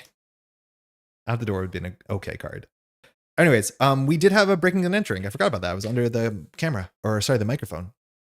So it says investigate, add your agility to your book for this investigation. If you succeed by 2 or more, you may automatically evade an enemy at your location. This attack does not provoke attacks of opportunity. When we evade an enemy at our location, we can play right under their noses. This is after you successfully evade an enemy.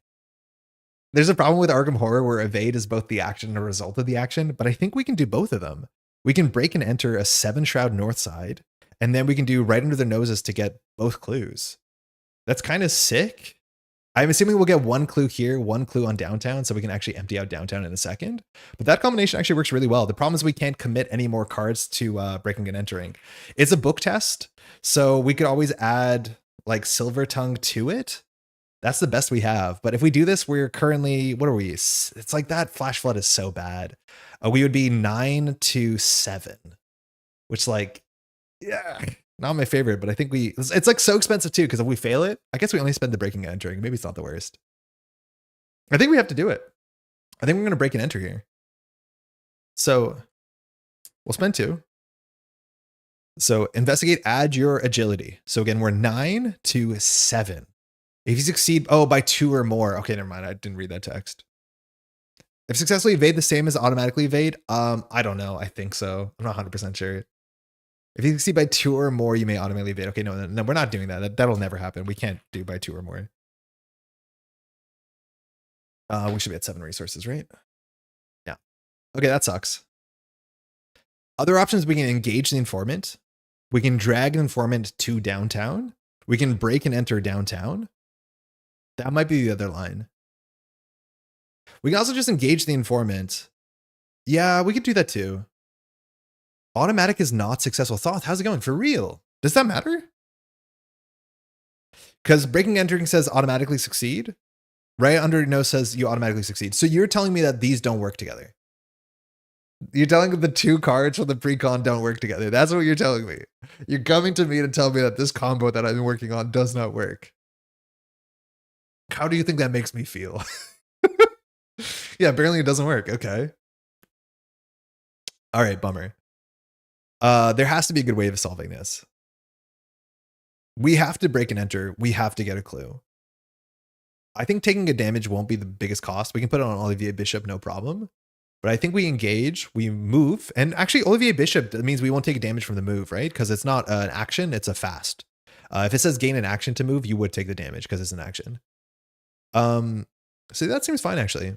Oh, Sticky Fingers also won't fire because Sticky Finger needs an evade, not an automatically evade. Ugh, that's so annoying. If you clobber the Harbinger of Volusia with Stunning Blow, it doesn't add 2 tokens by the strict wording of the rules.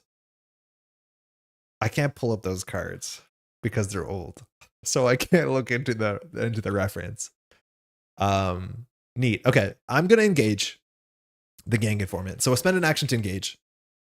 She is now on us. Okay, then we'll use Olivier, and because Olivier is fast, we don't spend an action, so we don't get bonked. We move to downtown. All right, here we're gonna have to break and enter. So break and enter. So we're investigating for, again, it's 9 to 4. So succeeding by 2 is very likely. This is our second action. This does not take attacks of opportunity, so we'll spend 2. So that's 9 to 4. We could boost Silver Tongue to 10 to 4. What does that play around? We need to succeed by 2.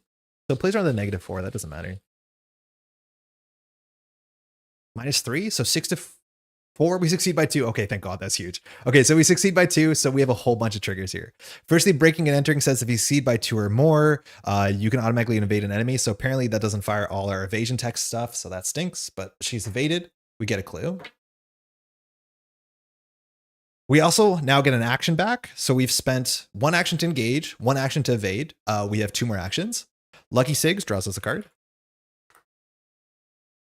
We draw Know the Line, which unfortunately we can't play this turn. This is the one for on a scenario card. That one actually helps us pass scenario text. And we cannot fire Sticky Fingers. We cannot fire right under their noses, unfortunately. That sucks. Maxine told me in person that Stray Cat works on Patrice's weakness, and I stand by it.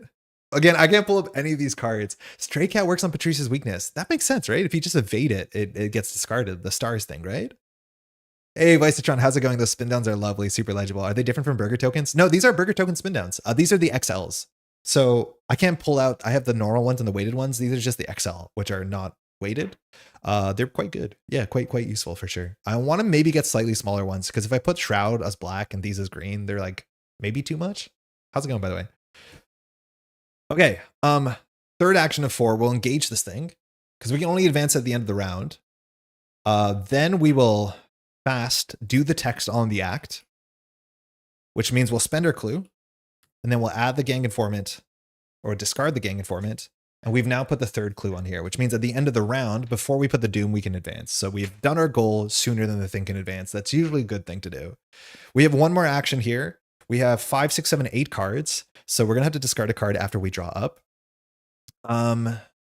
So do we play something? Maybe we just play our hammerless because things are not going to get better for us.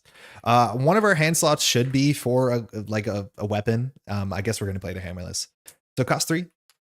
Comes in with only 4 ammo, and we can spend an ammo, and target enemies exhausted, it does 2 damage. So that should work well with us. It also doesn't exhaust, which is nice. I think that is enough actions. I think that was all 4 of our actions, which is great. So we do card and credit first. We do our upkeep. So we go up to 3 resources. We draw an Unexpected Courage. So we are skill carded out to the wazoo, and then we'll ready all this stuff and we'll advance. So we'll find out which gang we are parlaying with. Turns out it's Hibbs Roadhouse. So the back of this is a location, which means, well, we'll find out what that means. It will tell us. So Easttown is connected to Hibbs Roadhouse and vice versa because it has the icons. I'll just put it down here. Let me find where I put my connectors. 3 Shroud, 2 clues. It is off on its own place. Revelation, put Hibbs Roadhouse into play. Has victory. Spawn the set aside Sadie Sheldon enemy at Hibbs Roadhouse. Okay, let's get Sadie. Where did I put her? Where did I put her? Genuinely, where is she? Oh, I found her. So she's there. She has 5 health. I'll show the text in just a second. Add the set aside Act 2A, the Sheldon Gang, and Act 3A, face the music to the act deck, then advance. Okay, so we need to do the Sheldon Gang and face the music. Okay. All right. So Sheldon Gang, face the music. So this is our new act, the Sheldon Gang. So there's 2 gangs, so there's a bit of replayability here. I think I've seen both of them. I don't remember what the difference is besides the different characters. I don't know if it's a massive difference that one's going to be easier for like an investigator that's good at one thing versus the other. But hold on, this is the act named the Sheldon Gang. This is our act. The Sheldons wound up with a shipment. It's up to you either talk Sadie into a deal or convince her it's not worth the trouble, and I can be very convincing. Sadie Sheldon gains an action. Spend up to 4 resources to parlay. Test 5 willpower or fight. Oh, we're so bad at that. This test gets -1 difficulty for each resource spent as part of the action cost. For each point you succeed by, place one of your clues on Sadie Sheldon. If there are at least 3 clues on Sadie Sheldon as an objective, you can advance. Or when damage is placed on Sadie Sheldon, that's when the fight is going to break out. We also have to advance there. Willpower and combat are straight our worst stats. So unless we can spend 15 resources, we're kind of in a really bad spot here. I just want to check the other one. The other one is probably easier. Yeah, the other one was book and evade. We drew the bad one. The other one's book and evade. This one's willpower and fight. So we are quite upset with how this landed. But that's that. We have Sadie Sheldon. I've no doubt she's elite. She runs this town, if anyone asks. 2 attack, 3 evade. She has retaliate. Humanoid criminal syndicate elite. Sadie Sheldon cannot move. She gets +1 health. Sadie Sheldon gets +1 fight for each damage on her to a maximum of +3 fight, and she hits for 2. So she will eventually hit quite hard, or more accurately, be hard to fight. As much as 3 evade shouldn't be the worst thing for us. Okay, that's it. God, we drew the bad one there out the 50-50. And unfortunately, Arkham Nightlife now hits 7, and we advance. Let's see what happens here. That explains the font being a different. Cool, going great. Just played Carolyn Marie with my partner last night and won in a nail biter. It was fantastic. I take it you played the core set, huh? Technically, your weakness says you have to successfully evade it, and Stray Cat is automatically evade, hence the very unintuitive letter of the law doesn't work. But Maxine said it works? Yeah, I'll look into it whether automatically evade should fire or not, because it definitely has to have come up by now. All right, we advanced to wrong neighborhood. Moving quickly down the avenue to your next destination, you see a suspicious-looking woman in a long coat step out from a nearby alley. You turn down a side street to avoid her and nearly run into a man with a wicked scar running down his right cheek. He takes a drag from his cigarette, tosses it to the sidewalk, and glowers at you. You step back only to bump into the woman you saw before. She smiles. "Where you going, pal? We just want to talk."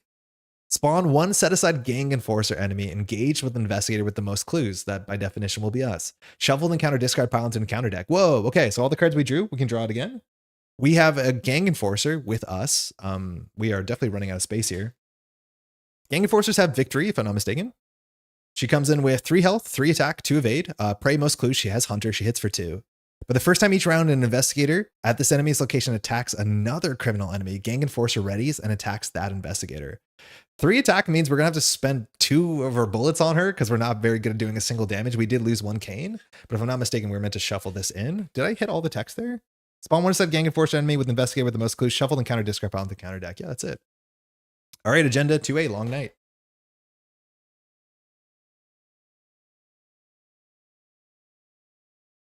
All right, so 7 Doom again. Every step is dogged by both the Sheldons and the O'Banions. It seems like the 2 warring gangs have put aside their beef to end your investigation. As a fast action after the last clue is discovered, you can still, from an Arkham location, you can discard the top 3 cards if you're hunting for a criminal. At this point, it doesn't seem super necessary, and this is the last agenda. We only have 7 more turns here, if I'm not mistaken. So we got problems. We're downtown. Mind you, this Flash Flood should be shuffled in. It was discarded at the end of the round, so let's remember that.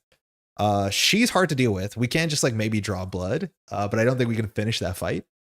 But we have 2 objectives. One of them is to do 3 tests, which is nearly impossible. The other one is to just hurt her. So I think we have to unfortunately shoot Sadie and just start a gang war because we're not equipped to do anything else. That was a really bad 50-50 we lost. Oh, notably also we have Caught in the Crossfire, which I don't think is going to be a bad thing for us. Like we're pretty well equipped to deal with it. But if a criminal ever takes damage or we attempt to take damage, we have to do this and then hopefully pass. And then we discard it, which like shouldn't be that bad. No, the scene does help us with our parlay, which is cool. So maybe we only need slightly fewer resources. All right, that's gone. That's it. Encounter card. We can't have a second Langer. We've done it again. Double Langer gets discarded. And now our turn starts. And so Langer is going to fire. So we have to discard the top card. It's a Thieves Kit, which is another really good card. So now our deck only has 2 cards that get clues, at least assets, and we can no longer commit or play assets this round. Okay, we have to regroup here and try to figure out what we're trying to do. So luckily the Gang Enforcer, she only has 2 evade. So evading her should be relatively straightforward. Notably, Langer says only play or commit. You can still activate, right? You cannot play or commit cards. Yeah, so we can still use, let alone activate. So that's fine. But yeah, the Gang Enforcer, we definitely want to start hitting. We can definitely take 2 shots with her Hammerless, and we should be able to deal with her, and she's Victory. There is 1 more Gang Enforcer set aside, if I'm not mistaken, and that's probably somebody we want to find sooner than later. So let's start. We'll just evade. 6-2 should do it. We want to succeed by 2 for obvious reasons. I don't think any of these encounter cards are worth anything. Actually, no, right under their noses, we're probably going to play here because it gets the last clue, and the last clue will get us a victory. So it's definitely worth playing. So we'll just go. 6-2. Elder Sign, sick. Oh, Elder Sign is +2, and we get a resource, which make it 2 resources. Why is it 1 resource? We'll get a resource, and then we'll succeed. So they have all these like cascading triggers. So firstly, we'll evade the Gang Enforcer. Great. We will Sticky Fingers. So we will gain a resource. We will Lucky Cigarette Case to draw a card. We draw the last Polished Cane. I could not ask for a better card there. Unfortunately, we can't play assets this turn, but that's exactly what we want. We'll gain an action with André Patel, and then I think we're just going to play right under their noses right now. So we'll pay 2. Fast play after you successfully invade an enemy. We'll spend 2 for this. Discover 1 clue at your location. If you succeed by 2 or more, it could be a neighboring location, but this location has High Shroud, let alone has Victory, so we'll get a clue. Okay, nice. Very good. Very, very, very, very good. Automatic is not successful. It's definitely covered in the Grimoire of the new rules reference. Shit. But again, it's absurdly unintuitive. And I like Mark Rosewater's guidance. If the players are overwhelmingly think a rule works one way, that's how the rule should work. Unrelated, but putting this in front of folks who know Arkham better than me, is there a detailed definition of what New Marie's weakness saying you cannot heal damage actually means? I have that same question, Visatron, because I don't know if it means you can't heal yourself, nobody can heal you. I think there's a couple questions in the core set that I don't understand, and that's definitely one of them. Okay, so we can't play assets, so let's asset ourselves out. But that's that. Now, things we can do here. Gang Enforcer, we need a defeat, or we want to defeat. She has Hunter, as much as like evading every turn is like pretty good for us. Notably, Caught in Crossfire says when damage is dealt to a criminal enemy, test 3 agility. I'm not too scared about that. So I think we might actually just start with our Hammerless and start doing damage. So we'll spend a charge. So fight. Using our agility, so we're 6-3, not amazing. So I think we will put the manual dexterity into this. So we're going to do 8-3. It's like 4-3 is not good enough. Sorry, 6-3. No, 6-3 is good enough. We don't have to boost this. Gang Enforcer has only 3 attack. Yeah, we'll just do 6-3. Yeah, why would we boost that? We've already succeeded by 2. We failed, -4. So nothing happens. We just wasted a bullet. Actually, that doesn't mean nothing happens. A couple things happen. Unaware happens. So Unaware does fire here. So we failed a skill test or a test. We draw Gang Informant, which is an enemy. So Unaware actually gets discarded. The first time you fail a skill test, if it's an enemy, discard Unaware. So we dealt with that. And luckily we drew this thing, which is not that big of a deal. So Gang Informant says spawn nearest Arkham location with clues. So she's going to go to north side. I mean, that felt fine. Okay, now the Hammerless did whiff. There was nothing else bad there. There was no punishment for failing. We've got rid of our Unaware. Our counter area is getting smaller and smaller. I think we just have to fight again. It's a shame to use all these weapon charges, and we cannot play Arcane here. So we're going to fight again. 6-3. I'm not boosting. We only failed to 2 tokens in 16. It's not worth playing around. -1, 5-3. So we'll do 2 damage, but first, if I'm not mistaken, we have to do Caught. So Caught in the Crossfire says, when damage is dealt to criminal enemy at your location, test 3 agility or 3 book. If you fail, reduce the damage dealt to enemy by 1 and take a direct, then discard this. Okay, so we'll just do 6 to 3 on this. It's worth the damage. It technically doesn't matter because the next 1903 hits a breakpoint. And we still can't play assets. 0, so that's fine. So this gets discarded. Okay, did a lot of work there. We have one more action here. Wait, no, what did we do? We did evade, fight. We have one more because of André. We have a fast move if we want it, as much as there's not that many places to go. We could fight 2 to 3, which is pretty bad. If we only have the one for scenario cards, we have the one for investigation or parlays, we don't have the one for fights or evades. A sudden fall is like not worth playing here because it doesn't do anything. Ideally, the way that we finish off this lady is by playing Polished Cane. The problem with Polished Cane is we can't play it this turn because of Langer. And we can't get rid of Langer because I think if we didn't fail that action, we would have got rid of Langer for sure because Langer is getting annoying. Our deck is relatively small. We draw really well in our ability. We could just boost into the fight. I mean, maybe we just attack 4 to 3. It doesn't feel great. Now we drew our second criminal, so the skull is -2, which is not where we want it to be. But if we fail this attack, there's no punishment, which is nice. But we can't do anything with these. So maybe we could just like boost 6 to 3. Like we need to spend cards in our hand because we're going to be discarding anyways. And I think just doing a basic attack 3, 4, 5, 6 to 3 might be good enough. So I think we will do that.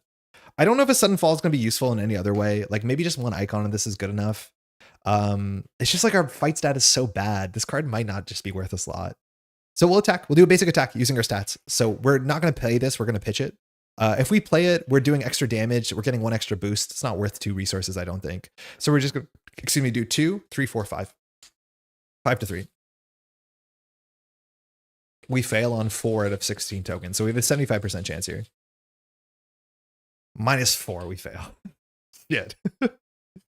That's it. That's all we got. So we do card and credit. We do upkeep. So we ready our stuff. Oh, do we want to move with Olivier? We could do that before anything here because we have a free move. It's not really useful because we want to knock out this Gang Enforcer anyways. Actually, we probably do move so we can play the Cane. So we'll use Olivier. Notably, we didn't do the text on the East Town, but I don't think it's relevant. But we'll use Olivier to go here so we can play the Cane and then move back and then use the Cane to defeat her. That'll be a bit better. That's it. Card and credit. I don't think I did card and credit yet, no. I say credit, mind you, it's a Netrunner thing. Oh, Weight of the World's back. Okay. Would love to draw that with Langer instead.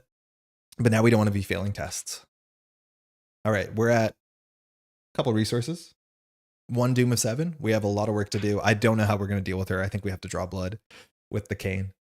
Encounter card, Flash Flood. Don't care. Perfect. Love to draw these later when things don't matter. We did shuffle both of them back into the deck, so it just has 6 Shroud. Who cares? Okay, Langer. If we draw an asset, we're upset. It's an asset. And guess what? We're upset. We need to get rid of this Langer because we can no longer play assets, which means we can no longer play Arcane.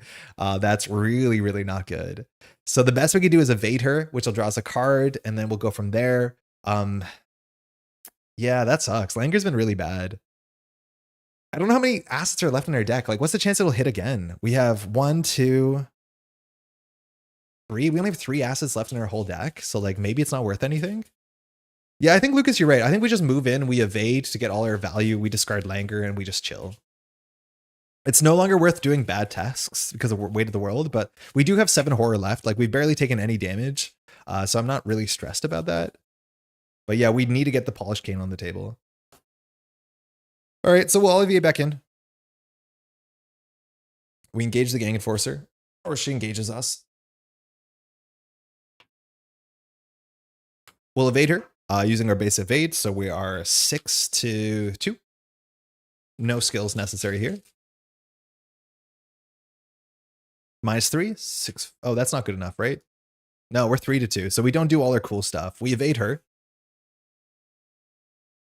Yeah, we actually lose out a lot there. I don't know if we should have boosted 6 to 2. No, probably not. There's only 1 negative. There's 2 -3s. I think it's probably not worth it. So we gain a resource. We have 2 actions left. We don't draw. We don't get an André action. So I'm just gonna get rid of Langer 2 and 3. That's it. Sleepy turn. Well, what can you do? Sometimes they do be like that. And the second Langer is already in the discard pile, so it shouldn't be showing back up. Upkeep. Up on what? How many resources do we have? 7? and we draw out the door. That's perfect. If we just need more money, eventually more money will be useful. And she's back on us. 2 of 7. We don't have a lot of time. I honestly think we might be a bit too slow here. We wasted a couple turns just shuffling back and forth. 1 encounter card. Mind you, Flash Flood's done. Bystander. Okay. We're just going to leave this guy here. Bystander doesn't matter. Has 1 health. Is just doomed. So we don't want to defeat it. We'll just evade it at some point. So it shouldn't be a problem. I wonder, Whippoorwills would have been a lot worse for us. Maybe we should have picked Whippoorwills because it's hard to deal with Whippoorwills. But this card is like, feels a bit more thematic. I don't know. It's a weird, Rats is just a really simple set. I'm surprised there's no obvious like equivalent. Okay, no Langer anymore. So we can evade this. We didn't draw our Prestigitation. If we drew Prestigitation, we might have played our Polished Cane here. But we're just going to evade Gang Enforcer 6-2. The question is whether we go out the door here. I think we do, just because it's like free. And on top of it, it ensures we'll get an extra action back. So we'll commit out the door. So we're 8-2. That's obviously like massively overkill, but I mean, it's fine. We'll gain 2 resources. And if we fail this test, we'll lose 2 resources. But this is our first action. 8-2. It's nice this thing has a wild, so you can just commit it to everything. Really, really quite good. -3, so we succeed by 2. We wouldn't if we didn't boost this, so we keep our resources and we do all our triggers. She gets evaded. Excuse me. Sticky Fingers gets us a resource. Cigarette Case draws a card. It's our last Thieves Kit. That's kind of nice. And André Patel gives us an action, so we still have 3 actions. We'll just evade the Bystander. Otherwise, if we don't, we just take a damage. I mean, we have to evade it, so we'll just evade the Bystander. In theory, we could have done it first. It guarantees to fire Andre's text, but the order doesn't matter. So 6-1 on the Bystander. This is like a sort of scenario where all those evade cards that say like get a fast move would actually be worth it because we have more money than we know what to do with, and our money is just kind of useless unless we actually play them on those 2 cost events. Yo, Eric, how's it going? We're Arkham. Yeah, this is our first like full solo game without the power loss. The board is messier than it looks on camera, I guess. It's hard to make things perfectly rectilinear. How you doing? 6-1. Elder Sign, gain a resource. Bystanders evaded. We have 2 more actions. Gain a resource. So if we play our Polished Cane, we can fight. Notably, fight means you don't have to be engaged, which is fantastic. So we'll spend an action to play the Polished Cane. Could be a Polish cane. So yeah, fight, you add your agilities. So you were attacking for a lot. If you succeed by 2 or more, you can exhaust this to automatically evade the enemy. We don't care about the text. Right now, it's a weapon that does 1 damage, which is good enough because we're going to be going for 8. So we're going to attack the Gang Enforcer. We're doing, for our last action of the turn, as much as we have still a fast move, we're going to do 8-3, which seems pretty okay.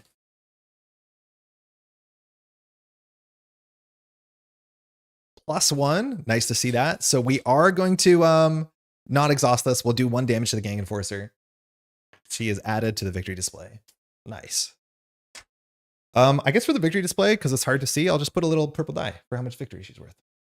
Cool. Then we'll just use Olivier and we'll push out to Easttown, get ready to hit shells. We have to like hit Sadie with the stick, unfortunately. But we'll get ready to start a gang war with our cane and our gun.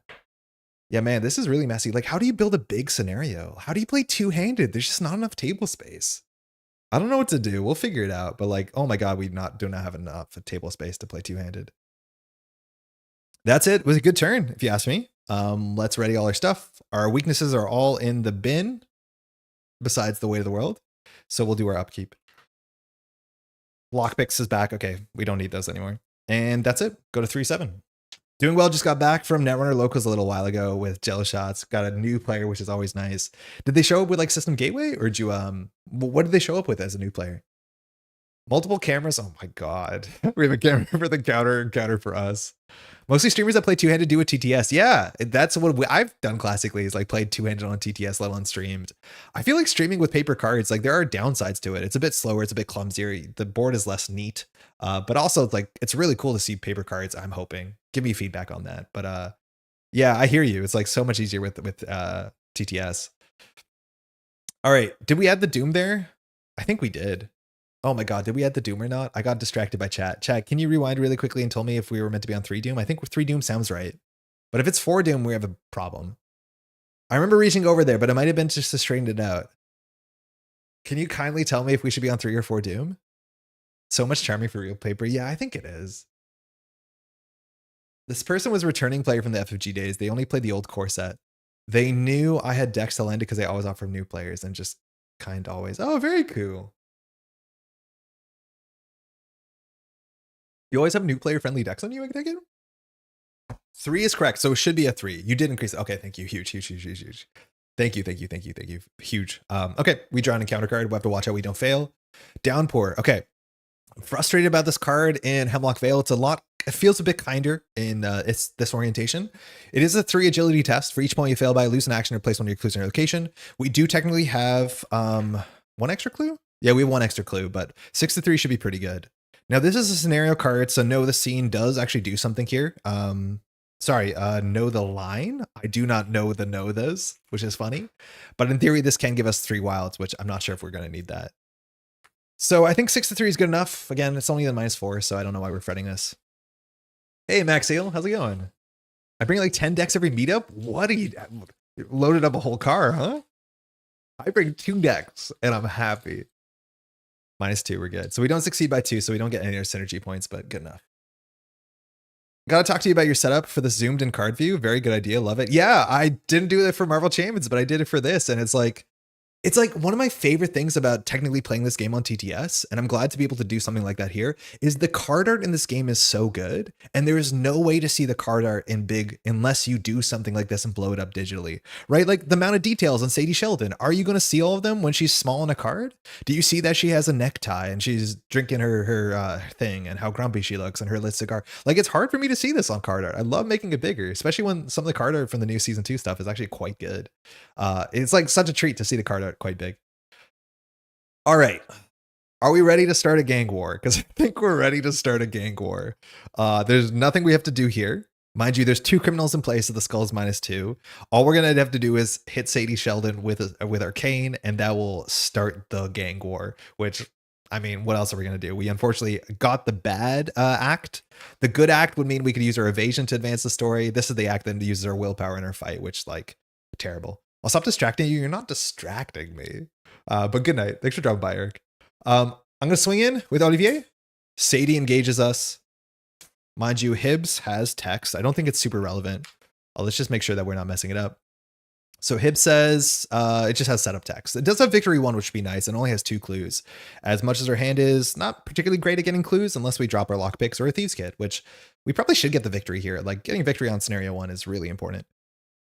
Now, we advance as soon as we do 1 damage to her, right? Like, the text on the act is as soon as she takes a damage advance. 5 health is kind of doable. Clues are actually good when this advances, if I'm not mistaken. It's been a minute, but clues are pretty good to have. So I wonder if it was right to play our lockpicks first. She does hit for 2, but notably, like, we've taken no damage so far. So, like, it might not be bad to take 2 damage here to get a clue. That seems like a bad trade. We can also polish Kane and not hit her, but her attack is relatively low. We're actually better at fight evading her than evading her. So I think we'll go for the polished Kane here. So first true action, we'll add our evade to her fight. She has only a 2 attack and our stats added together is 8. So we're in a pretty good spot. So we'll do 8 to 2 and go for a fight. So we technically are hitting her. There's no reason to boost this. -3. So we go down to 5 to 2. We succeed by more than 2. Or 2 or more, so we got to do all our stuff. So first thing first, we're going to exhaust this to evade her, which seems important, and we're going to do damage to her, so we have to advance. In theory, I'm not sure the order of everything we're meant to do. We're just going to fire our triggers first. So Sticky Fingers, in theory, doesn't fire because automatically evade is not the same as evade. Okay, philosophically, we have to come down with a conclusion. I'm going to play rules as written, which says this shouldn't fire. That feels terrible to me because in theory we evaded her, but apparently it doesn't work like that. Lucky Cigarette Case draws a card. We get Prestigitation, which is perfect because we want to be able to get some clues off of this, and this can drop a Thieves Kit or a Lockpick. That's really fantastic. And of course, we're going to get an action back with André Patel, so we still have 3 actions here. Is she elite? Don't know if the Kane can evade her. Wait, the Kane has elite text? Oh my God, you're right, it does. She's definitely elite. She has to be elite. Yeah, she's totally elite. So we did not evade her. We just hit her with a cane. Okay, good catch, good catch. So let alone that doesn't matter because we did not evade her. Yeah, it says non-elite enemy. She is very much elite. So we just drew blood, but she's still on us. So Let's see what happens there. At least we have some flexibility. It means it's going to be harder for us to do damage with her because we can't do damage. Well, the only way we can do damage was the cane, because if she's not evaded, the hammerless is a bit worse. But in theory, we can evade her and then hit her with the hammerless. Regardless, we have to advance. O'Banions, come callin'. Your negotiations are cut short as Naomi Banyan strides into Hibbs Roadhouse, accompanied by a pair of mobsters. That shipment is mine, Sadie, she says coldly. You duck down as her goons pull out their rifles and spray the walls and furniture with a hail of bullets. Spawn to set aside Naomi O'Banion and gang enforcer enemies at Hibbs Roadhouse. They're all on us. Search and counter deck and discard pile for one gang soldier and spawn at Roadhouse. So there's now a huge amount of enemies all at once. Let me just go get them. So of course, the next gang enforcer has text. We've seen one of her. She does still have victory. So the second one is there. She has 3 health. I'll show you Naomi in a second. She also has fittingly 5 health. She is elite. She has text. That's pretty bad for us. We also go search for gang soldier and spawn it at the Roadhouse. The question is whether we want to search the discard pile or the deck. We don't have a choice here because they're all in the deck. They're all engaged with us. Congratulations. That's a lot of criminals. And now the skull is -4 because it does max out. But yeah, that's a problem as much as there's more text on this card, luckily. If there's at least one clue on Sadie Sheldon. Nope. Place 2 damage on Naomi O'Banion. Move up to 2 clues from Sadie Sheldon to any non-elite criminal enemies at Hibbs Roadhouse. So those clues are actually really useful. It'll show on the other side of the card, but because we did not pursue clues at all, we're going to miss out on all that text. So we're actually in a really bad spot here, and you'll see why in a second. Because each enemy with clues on it disengages from each investigator and gains aloof while there are clues on it. We have 2 actions left. No, we have 3 actions left, and there are 4 enemies on us. This is really surprising for scenario 1. Now, I do think the game is encouraging you to go to the discussion, the negotiation method, but unfortunately we can't. And so now we have 4 enemies on us. We are really good at evading. We have no mass evade cards in our hand, and we actually decided not to play any mass evade cards. But yeah, this is like a huge spike in difficulty all at once. Imagine doing this last action. It's like just you lose on the spot, which feels kind of bad. But let's see what the last act is. So they're just all honest. They're literally all honest. Face the music. Each criminal enemy with a clue on it gains aloof. There's no ways to put clues on them now. As an action, remove a clue from a criminal enemy to parlay. That enemy deals this damage to another enemy at your location. So it's really cool that you can like force the firefight as much as they lose aloof when they do that. Objective when the round ends. If there's at least 1 elite enemy in victory display advance, notably that's forced, but there's technically 2 elite victory characters here. So if you can knock them both out in the same round, you can juice more experience out of this scenario. Now, unfortunately, our enemy pile is entirely out of the frame. It is just behind André Patel's picture. So let me just slide this over so we can get them all in frame here. This is going to be bad. Where's Dynamite when you need it? I mean, they made it a survivor card. Why would they do that? All right. Again, we still have 3 whole actions because we didn't technically do anything on this turn. We just did a free move, evade, got an action back. But the whole gang is here. And let me read you the text. The text on Gang Enforcer is the most important because it says the first time each round an investigator at this enemy's location attacks a different criminal enemy, Gang Enforcer ready is an attacks an investigator. So we either have to deal with Gang Enforcer, Gang Enforcer first, or just not attack anybody else. And unfortunately, our Polished Cane is obviously an attack, so Gang Enforcer is going to hit us no matter what. There's no way to get around that. She always fires. Gang Soldier is just a 2/2 that hits for 1. That's fine. But of course, Naomi Banyan has text. Just doing business. Alert. 3/5/4. So alert means if we fail the evade, she hits us. The first time Naomi O'Banion is evaded each round, ready her. Any investigator location may take a damage to prevent this. So we can't even evade her easily. Do we lose on the spot? Were we meant to be prepared for this? I honestly don't know. Not being able to do clues. If we just talked once to her and made Naomi aloof, it's such a big difference. So yeah, knowing what we know now, this scenario could have definitely been a bit easier for us. So what can we do here? We can prestidigitation in one of these assets. That doesn't matter. We can. That's mostly it. Does she engage you or does she have aloof? She doesn't have aloof. She has alert. Nobody has aloof unless they have clues on them, which means nobody has clues on them. Shelby is also getting harder and harder to fight. Sadie Sheldon, not Shelby. She has +1 fight for each damage to maximum of 3. So she's now at technically 3 attack, 3 evade. So, all we can do here is Polished Cane the Gang Enforcer, shoot the Gang Enforcer, hope that defeats the Gang Enforcer, and then evade one of the elites, so we end up taking only 3 damage. Yeah, not criminals get aloof, just clues on criminals make them aloof, but there's no way to put clues on criminals. It says each criminal enemy with a clue on it gains aloof, so we have no way to put clues on them, so that's just an issue. Yeah, so I think we have to take out the gang enforcer. Mind you, our objective is to defeat, like we have to defeat one of these people.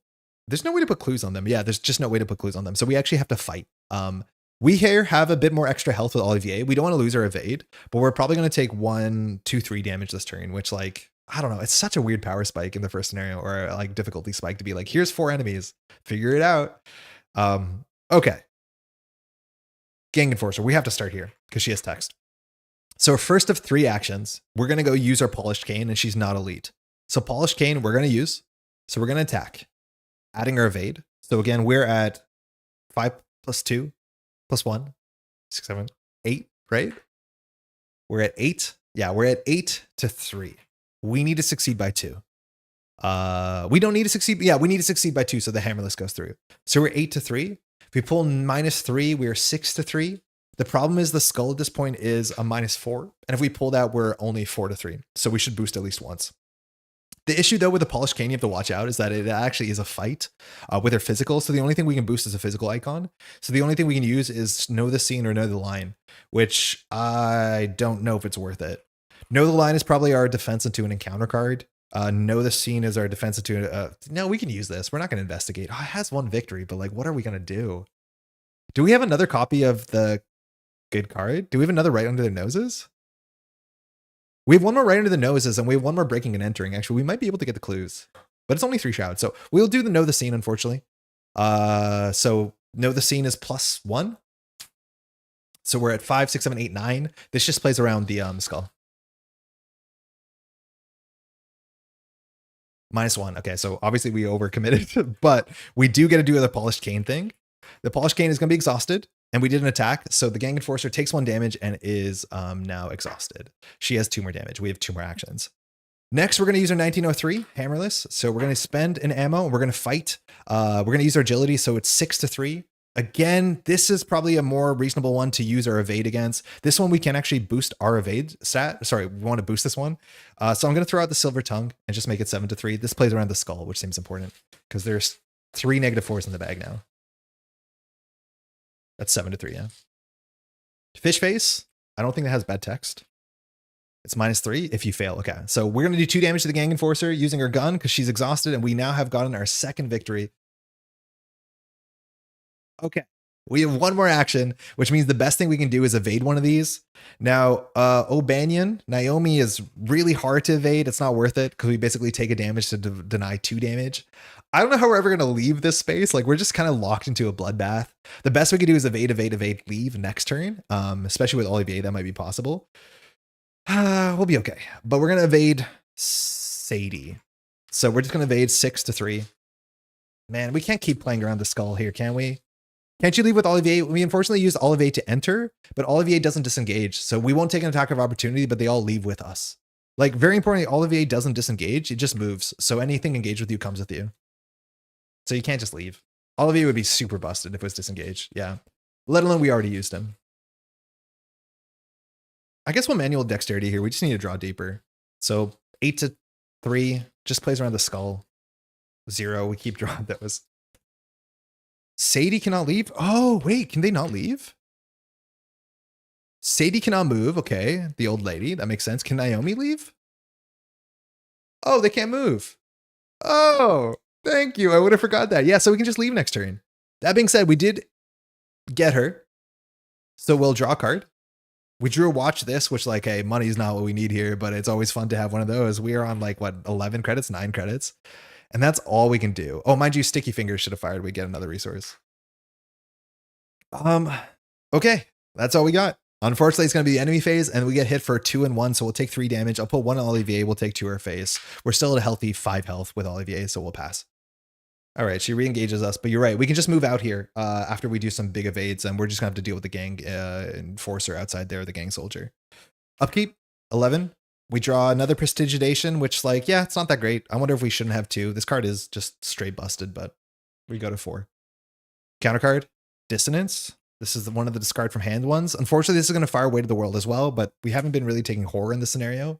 I think that's going to be a big thing that we might realize when it comes to playing some of the older stuff with the Season 2 encounter cards, is that I'm pretty sure every scenario is designed with enough cards that threaten you with damage, enough cards that threaten you with horror, and there's a chance that some of the replacements might not hit those ratios. So like right now, there's no cards in the counter deck that threaten you with horror. That might still been the case in the original version of this. No, because Rotting Remains was in the original version of this, if I'm not mistaken. Yeah, so there actually might be no encounter cards that threaten you for horror, and that's just going to be a weird thing to experience playing Season 2 versions of Season 1 encounters. Regardless, Dissonance. 3 willpower if you fail, lose an action, and choose a card type. Oh, not a good turn to lose an action, huh? I honestly think this might be the know the line. I think this is an important know the line. So we're going to go bring ourselves up to only 5 willpower, but if this connects, we do save an action, which is okay. Should we make it 6 willpower? I think these 1 agility tests are actually really good, these 1 boosts, because they beat the skull. And that skull is kind of bad.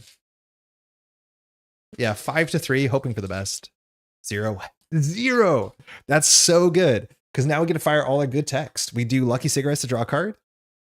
Another cigarettes, whatever. And we can fire André, which is already exhausted. I forgot to unexhaust my card. So we now just have straight up 4 actions instead of losing an action. So really good commit there, got lucky. Okay. So this turn, bad turn, but we can solve it. So we just need to do evade, evade, evade, and then fast leave. We have 4 actions and we have a fast move, so we should be good. I'm going to start with the Polished Cane, which doesn't evade anybody else besides the Gang Enforcer. Actually, sorry, the Gang Soldier is the one that we should care about the least. I think we definitely want to evade the more daunting ones first, and then we can regroup outside and then come in. Another option is we just start blasting, but I think we need to deal with the small guy first and then start blasting next turn. We have, in terms of guns left, we're about to deck out. We have no more damage in the deck, but we have Breaking, Entering, and Right Under Their Noses, which allow us to get access to that victory, because so far we've cleared all victory off the table. Is André only on his turn? Oh, that's really important. Good call out if that's the case. During your turn. Thank you. We only have 3 actions. That makes more sense. I think this game's wording about when you have actions to gain or spend are a bit, well, gain, they're a bit weird. Technically, you don't gain actions until the beginning of the investigation phase or your investigation phase, but somehow you can still lose actions during the encounter phase, which doesn't make a lot of sense to me. I think it works because they say it works. Okay, so we have to figure out how to get our last action. That shouldn't be hard. So I'm assuming we just Polished Cane. We always Polished Cane the small guy first, just because it should succeed. We are 8 to 2. And if it succeeds, we do a damage, which helps, and we evade it, which helps. In theory, we could evade the other ones first, but I mean, does it matter? Actually, does the order matter here? I don't think it does. I don't think it does. Because we do evade, evade, move no matter what. If we fail an evade, we have another shot at it anyways. Yeah, I don't think it really matters. In theory, like this is the last priority because it only hits for 1 damage. So I guess we should start with the bigger ones. Yeah, let's just start with one of the more important ones. Is there any chance that we're going to defeat Sadie? I think Sadie's the one we're probably going to defeat because she's already a bit wounded. When it comes to Naomi, I think she's a bit harder to deal with. She has 3 fight, but it doesn't get bigger. She has 4 evade and alert. That's pretty good. She's got a number. Okay. So which one are we doing here? We are 6. We can still use the Polished Cane in theory. We just can't evade, but Polished Cane just does the damage, so it's not actually doing what we want to do. The best evade we have is we can dump some of our hand. We can go up to like 7 to 4. We have to make it 8 to 4 to make it safe. So I think we'll start by evading Naomi. Yeah, she's the one we have to evade for sure, and she's hard to evade because we have to take a damage. So we'll evade Naomi. We're going to just do 6 to 4. It's not bad. We want to boost by 2. I'll play Watch This. I'm going to bet the bank on this. It doesn't really matter if it fails or succeeds. That actually would have been a nice time to play the talent because we have more money than common sense. So the talent that we talked about being a bit awkward, actually we could have used. So we're at 7. I'm going to pitch this Prestigitation to make it 8. So we're at 8 to 4. So that's pretty good against Naomi's 4 and alert. Skull is -4, so we succeed by 0. It is -4. Again, there are 4 criminals, yeah. So we do succeed, but we do lose 3 resources, and we don't get any of our extra benefits, but that's fine. We don't actually need the money. We do succeed. Now, Naomi's text scenes means that she does ready immediately unless we spend damage, so we will take the damage, putting us down to 3 health. Kind of scary. Okay. Good. 1 problem done. Next, I think we'll just use the Polished Cane on the little guy, on the Gang Enforcer. So Polished Cane is doing our stats added together, or not Gang Enforcer, Gang Soldier, excuse me. So the Polished Cane, 2 evade, we're gonna add, this is technically an attack, so we're at 6, 7, 8, 8 to 2 should be good, and we'll exhaust this to do damage. +1, so we succeed by a lot. So we'll exhaust this to do damage. We didn't have to exhaust it right away. Takes 1 damage. Here we fire Andre's text. So we get an action back. Sticky Fingers doesn't fire because automatically evade does not count as evade. Okay. We have 2 damage here. Doesn't matter. So we have 2 more actions. We can evade Sadie, we can shoot Sadie, and then we can leave. I think that's probably what we want to do. The problem is if we're evading Sadie, we're just 6 to 3 and hoping. I mean, we can make it 7 to 3. We know the cards that we're going to draw in our deck has 1 manual dexterity, a know the exit, and then these 2 cards are really quite good. So the bottom of our deck is really good. So I think we don't have to be very precious for icons. So we'll just do, yeah, 6 to 3. I'll do 7 to 3. It beats the skull. And again, there's 3 -4s in this bag. It's about 1 in every 4 tokens is a -4. 0, so we succeed. That was an evade, so we evade Sadie.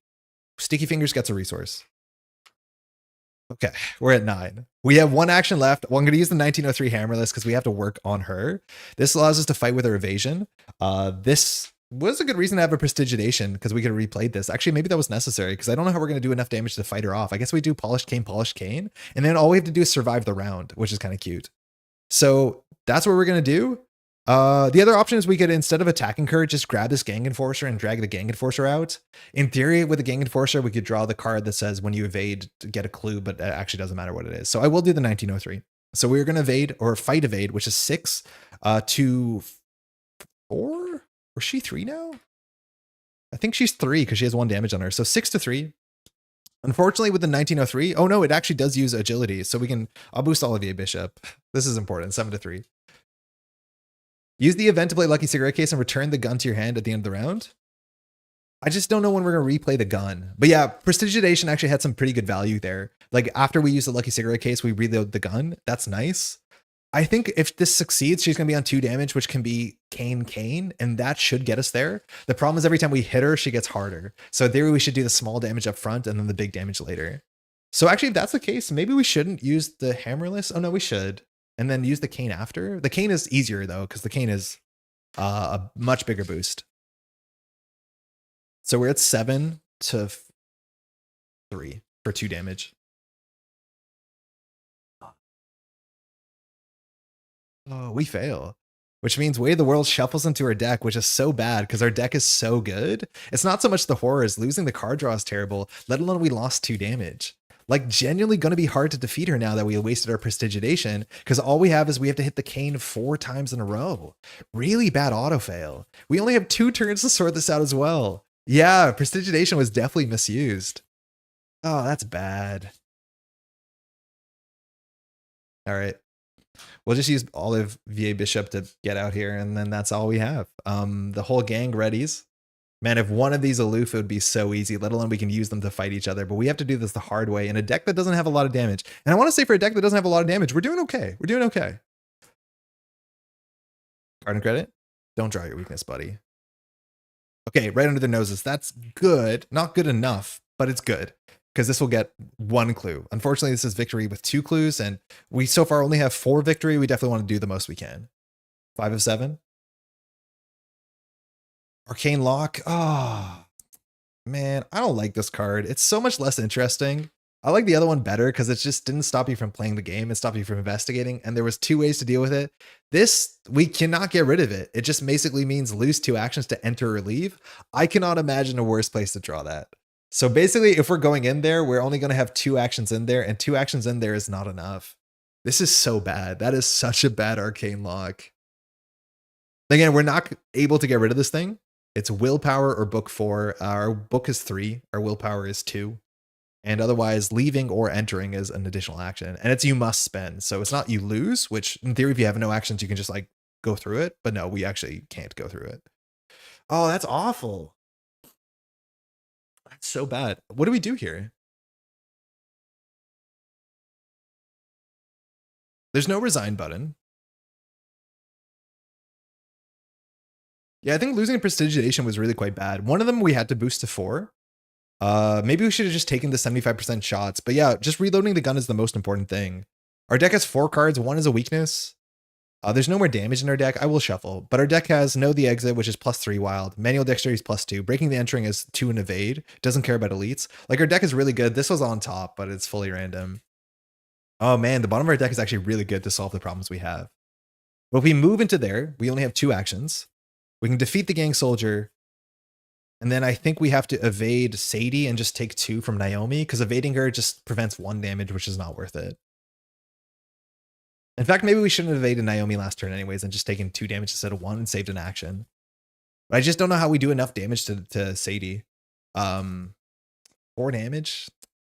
Stream came on my feed. This guy seems familiar. Yo, Wacko, how's it going? How you doing? How's your, I'm assuming it's a Thursday at this point, huh? You play Arkham? Okay, so what's the play here?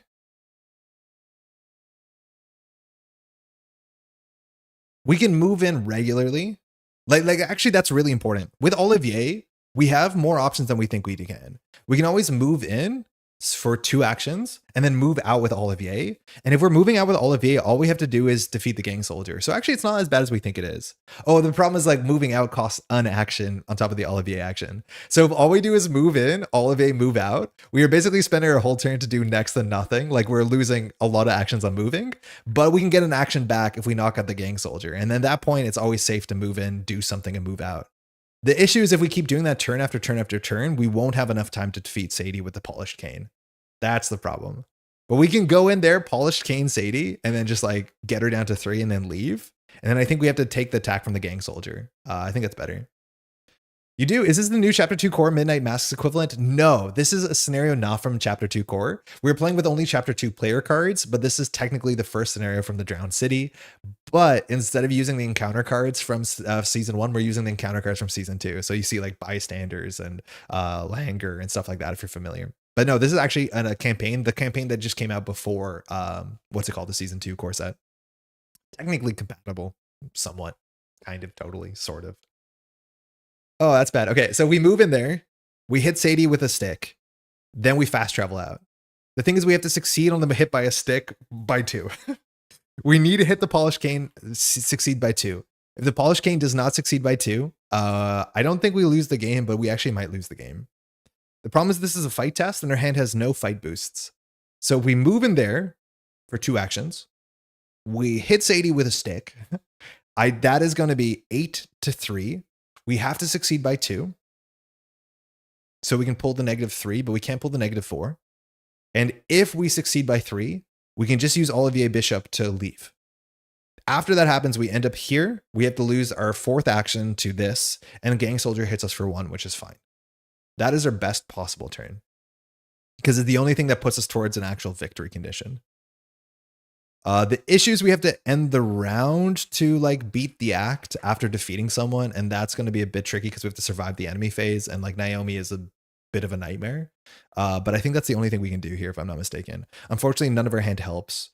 Right under their noses also is not going to fire this turn, but that's like, okay, it doesn't really matter because we need right under their noses and breaking and entering to have a chance. So that's okay. I think that's what we have to do. So Arcane Lock will take us 2 actions to enter here. They all engage us. We have 1 action left. We'll spend that action to use our Polished Cane. So we're going to fight, adding our evasion to our physical. So that is, again, 8-2. We're going to be attacking Sadie. Sadie gets +1 fight for every damage on her. So it's 8-3. We need to succeed by 2 desperately. We can't boost this because this is a fight stat. 0, we got it. Okay, huge. So a couple things happen. Firstly, we can't exhaust her with a Polished Cane, unfortunately, because she's elite. So all we can do is 1 damage to her. Phenomenal.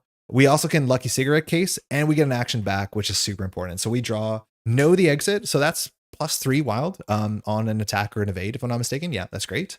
That's all we have. We have 1 action left. We have to use Olivier Bishop here. Oh, actually, I think we're going to get attacked twice. Because Olivier says, during your turn, exhaust Olivier to move to connecting location. Now, this is fast, so we don't take an attack of opportunity. But Arcane Lock says this is an additional action. It's an additional action to enter attached location. So does that mean they all attack us?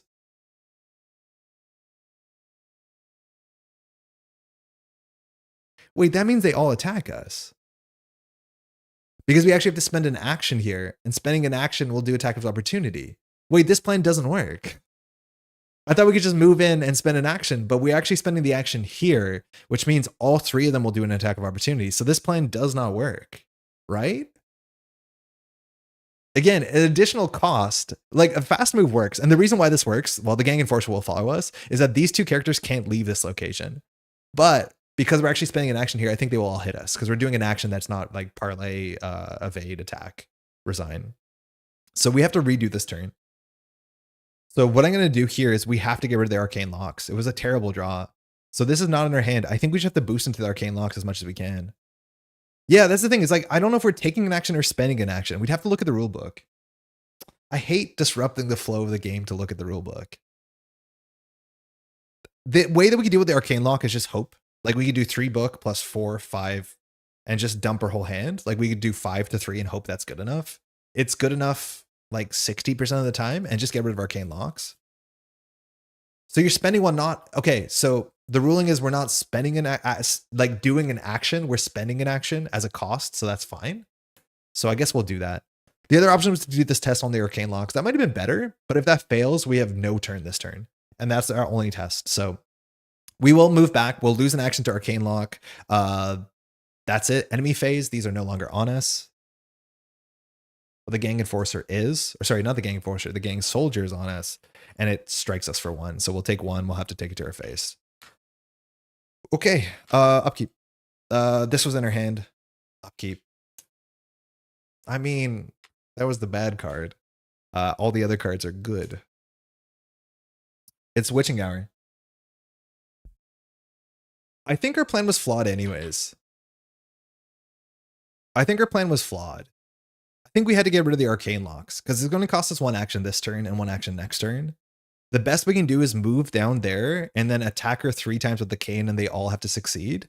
And then I think we're defeated by Naomi. Like, I think we are perfectly defeated.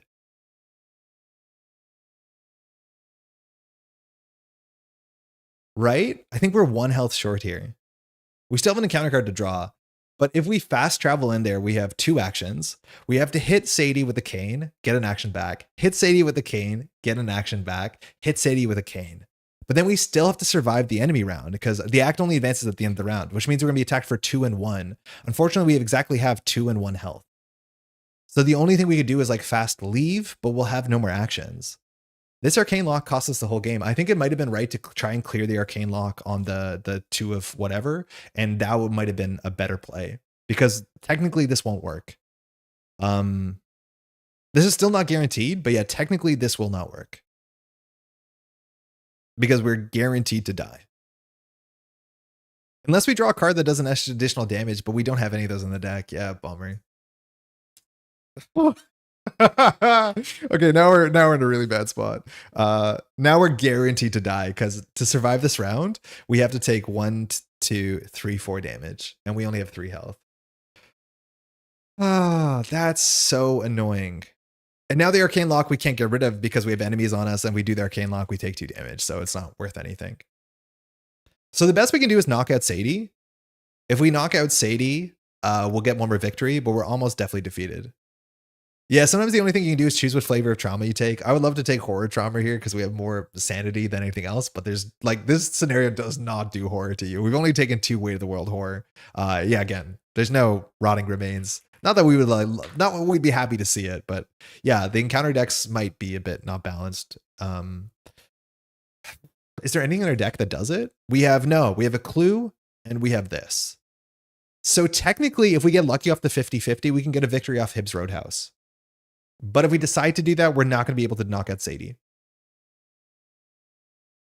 This is why Arkham stays on my shelf most of the time. Solo's rough. Solo's really rough. Like 1 encounter draw contain everything. But I want to be very clear. At the end of the day, like you still tell a story and bad things happen to like good people. Like that is the Arkham story. I'm not upset. We're so close, and that kind of makes you want to play again.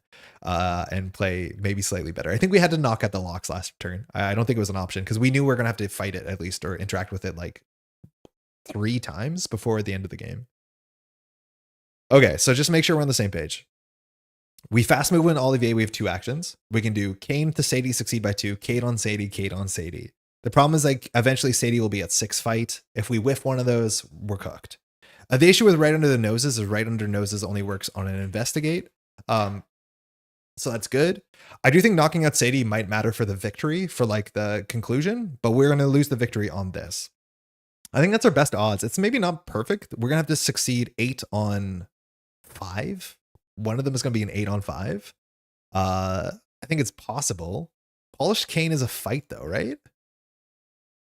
Yeah, it's a physical, it's a combat, so we can't add any of our evade cards. Not that we have any.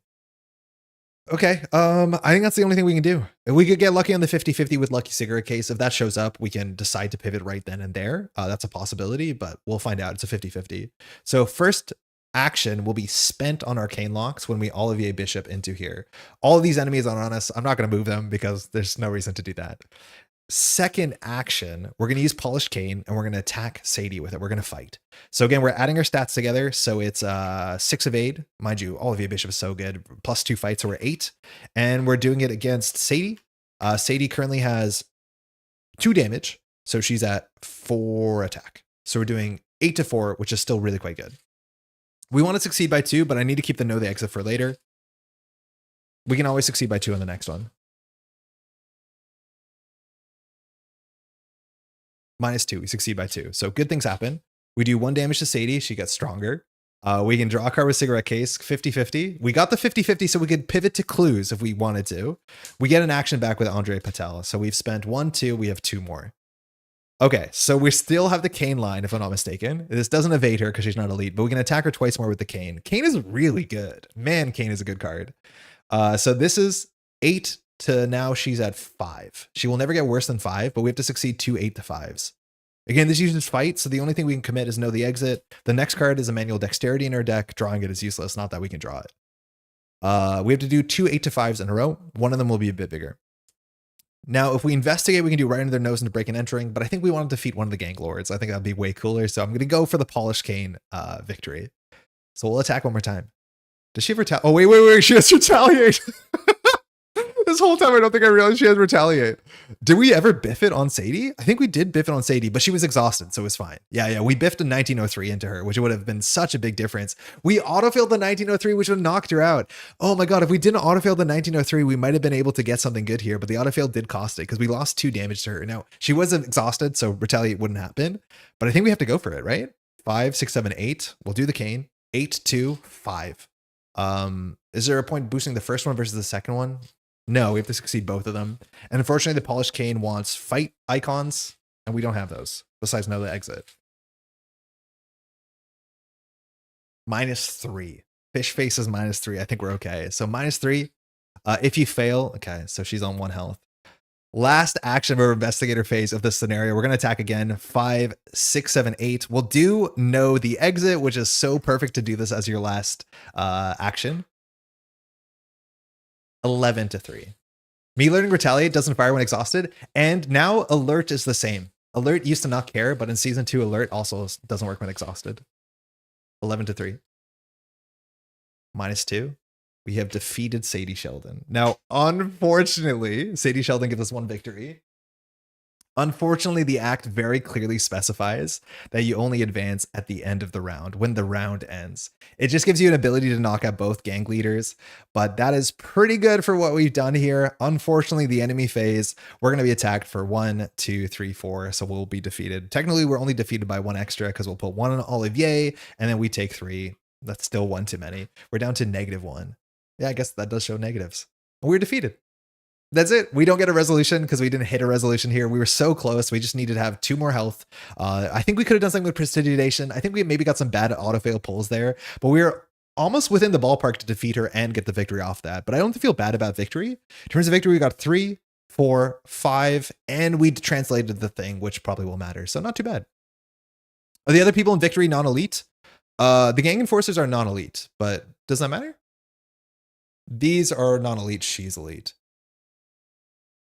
Oh, because of the text? Yeah, no. Yeah, you have to defeat them. Those are definitely non-elite, yeah. All right, let's see what we have for ourselves. If no resolution was reached, yep, no resolution was reached.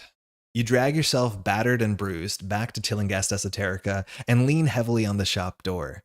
The stained glass window depicts a pyramid with a cyclopean eye that stares at you with unfeeling affectation. Something about it has always seemed uncanny, unsettling. After a long pause, you steady yourself against the doorframe and enter the shop.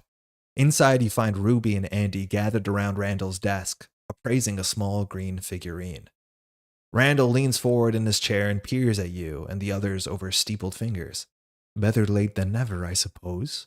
My suspicions have been confirmed. The relic is genuine. Well done. What if I told you I had an offer too good to refuse? In your campaign log, record Ruby won the bet. Each investigator earns experience equal to the victory X value of each card in the victory display. I believe, again, that is 5. If the investigators discovered the alien language, you've discovered this glyph. So anytime this glyph shows up, we know that it means depths, which means we can translate cards. Proceed to Interlude, an offer you can't refuse. Okay, I guess we will do that. It's a bit late, but I think we can do this. So Interlude 1. What you have recovered is no mere curio.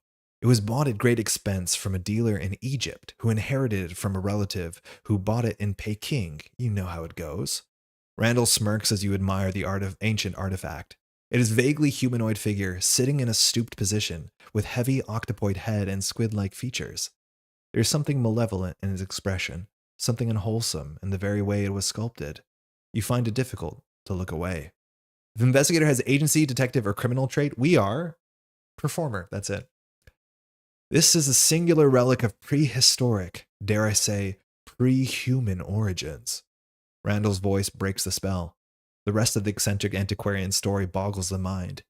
He describes a record of some ancient cosmic struggle and how he believes that all of Earth is on the cusp of an apocalypse, much like the one that destroyed the statue's creator. In all of human history, in every separate mythology, there exists a story of a great flood, a cataclysm. There are legends of a great city-state, a bastion of knowledge and might that sank beneath the waves. Humankind has named it many things. Atlantis, Mu, Lemuria, but its true name, a name that predates history, is R'lyeh.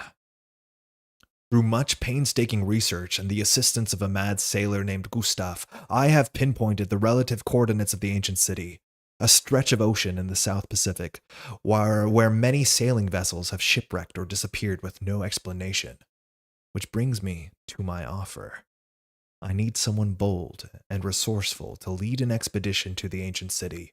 Someone to bring back evidence of its ancient knowledge, study its secrets, record its wonders. I need that person to be you. Randall says, looking to you, then to Ruby and Andy. Should you accept, I shall absolve you of any remaining debt and provide you enough money to retire comfortably. Very comfortably. And of course, lend my assistance for your other concerns. Your mind wanders back to those other concerns. So in player order, each investigator must choose a different task from the following options on page 7, 8, and 9 and read its text. Once each investigator has chosen a task and read its corresponding entry, proceed to Interlude 2. So tasks are a thing in this box. They basically give you these overarching goals that you're meant to progress through the scenarios, and each task is associated, kind of, it explains it here, towards a certain style of play, a certain trait, or a certain class. I'm not going to read through all of them, obviously. One of them is for survivors, drifter, hunters, or wayfarers. I think we're just going to skip to the one that's clearly for performers, which I actually think in terms of flavor really lines up with a bunch of stuff that we are doing here in André Patel's deck. And that would be prove your worth. Recommendations for agency, performer, silver twilight, or socialite investigator. So let's prove our worth. Again, the way the world is on us. You've heard them talking about you behind your back. Dead weight, they call you. A burden on society. Your own uncle says you're incompetent. Just last week, you overheard some friends gossiping about you. They clearly don't know what they're talking about. You'll show them. Randall had promised you everything you need to rise to the top, to show those catty bastards what you're really made of. You need the job to prove to everyone that you're not the failure your peers say you are. It's the perfect opportunity for your glorious rise to power.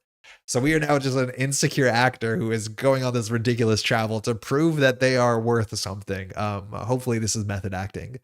So we record prove your worth as our investigator's task, and we search encounter deck. We search the tasks encounter set for prove your worth permanent story asset and add it to your deck for the remainder of the campaign. So to show you this card, that does do that. Prove your worth. We want to look on the front side of it, not to spoil it. So this card will start in play. It comes in with 4 chances. It says after you fail a skill test by 2 or more, remove 1 chance from prove your worth. This is a really funny interaction because we want to actively not fail skill tests because we have unaware, because we have the weight of your world. But technically with this on you, you want to go out of your way to fail skill tests sometimes. Now, it shouldn't be that hard. We have 2 willpower after all, so we're just going to biff some skill tests for sure in the counter phase. But we technically do want to fail things because when the game ends, if there are 1 or more chances on prove your worth, mark 1 progress. Wait, no, it's the opposite. 1 or more. We can fail things. Oh no, this is not what I thought it was. Okay, so we can fail skill tests, which is perfect for what in theory we're trying to do, which is only succeed because we have unaware and weight of the world. Okay, that's really, really funny. So this is just win more or lose more. It's anti-Stella technology. Oh, wow. Okay, so this is just a thing we're going to have to deal with. And eventually, at some point, we might be able to flip this over because on the back, there's something good if we can truly prove our worth. If we can't, usually something bad happens from my understanding. Okay, now we go to the next interlude. This interlude has another interlude. I'm just going to read the first interlude because the second interlude is like attached pretty heavily to a scenario. So we'll just start here. You narrow your eyes at Randall. There's something he's not telling you. Some catch. There's always a catch with Tillinghast, just as there's always one more job to be done. You ask him what it is and he sighs. I thought it was obvious, but this expedition is likely to be rather perilous, which is why I thought to entrust it to you. You've proven yourself to be quite resourceful, and as I said, I intend to reward you handsomely. So the investigators must decide either refuse or take his offer. I have no idea what happens when you refuse. I think we have to take the offer, otherwise we don't have a story here. Whatever his reasons for burying the lead, the offer is too tempting to refuse. Ruby and Andy nod along with you in agreement. Tillinghast's face breaks into a familiar smirk. How lovely. I hoped you would say yes. Truly, this is the opportunity of a lifetime. I assure you, this will change everything. After Andy negotiates for a comprehensive supply of film and Ruby ups her commission, Tillinghast outlines a plan for the expedition. Tomorrow, a train will take you to San Francisco, where the Cassandra will sail you down to the provided coordinates in the South Pacific. I think just for a historical reference, Cassandra is a terrible name for a boat. I think it translates like to the disaster. Classically, Cassandra is attached to terrible things happening. There is an excited, almost childlike glee as the antiquarian outlines the details. I've sent supplies, enough to last the entire expedition several months if needed. That said, be prepared for anything. Cool. We're going to leave it there. It's just about midnight. I do think I'm going to take a second to maybe do some, oh no, it's going to take us way too long to figure out what we want to do with our experience. I'll consider doing it off camera. And the next time we regroup for scenario 2, which will decide which direction we go, we'll have 5 experience to spend in this deck, which is something I'm definitely looking forward to. There's some cards here that don't make sense. And I do think some of the rogue cards rogue cards we have are actually quite nice. I've never played Drowned City. I'm going to bring it with this weekend with chapter 2. Yeah, it's cool. It's interesting. It's not my favorite, but it's all right. It's all right. That's for sure. That's mostly it. Thanks so much for hanging out again. This is our first ever full gameplay on the channel. We're going to do a full campaign run here with André Patel and see how he grows throughout a campaign of 8 scenarios, which is going to be pretty exciting. I think actually it was pretty fun. We made some good choices. We made some bad choices. We got some bad token pulls. We got some good token pulls. We made some good plans that paid out. And those are all the things I like in Arkham. And André, so far, his game design, it's like not too different than what you're expecting in Rogue, but it lines up really well. Succeed by a lot, evade, get forward momentum. We could have had we can't have 2 sticky fingers. I'm glad we found it, but we're not very good at spending our extra economy. We're not good at doing consistent damage. And so I think we're going to be solving all of those things relatively quickly, but most parts of our deck are working kind of well. We did break our lockpicks, and that did hurt us a heck of a lot. And lockpicks 1, so easy to put that in your deck, that's for sure. That's mostly it. Again, I need to end here with a couple things to ask. Firstly, if you're new to this channel, if you want to hit subscribe, hit that notify button. You'll know when we go live next. That's for sure. I don't have a regular schedule. I'd love to sooner than later, but yeah, that's the best I have. So that's a nice way to know when we're live. Secondly, if you have any feedback, if you want to share it with me, please kindly do. This is our first time functionally doing something like this. And if there's something we're doing that could be better or something that you're doing that you quite like, all that sort of feedback does go pretty far. It's just appreciated. We want to make this as smooth as nice as possible because we plan to do this a fair bit. So that's quite great. Also, if you want to share this channel with somebody that you think might like it, that helps. We're just kind of coasting on the algorithm at this point until we're comfortable with the format, and then we might be sharing it in other spaces, but that also helps a heck of a lot for sure. If you have any questions, mind you can always hit me up in the comments. I'll be answering them for sure. And that's mostly it. Thanks so much for hanging out on a Wednesday evening. If you're watching this VOD later, I hope to be able to return in less than a week and we continue on our journey and get on a boat and go somewhere quite frightening quite quickly. That's mostly it. Thanks so much for hanging out, and we'll catch you in the next one. Ciao.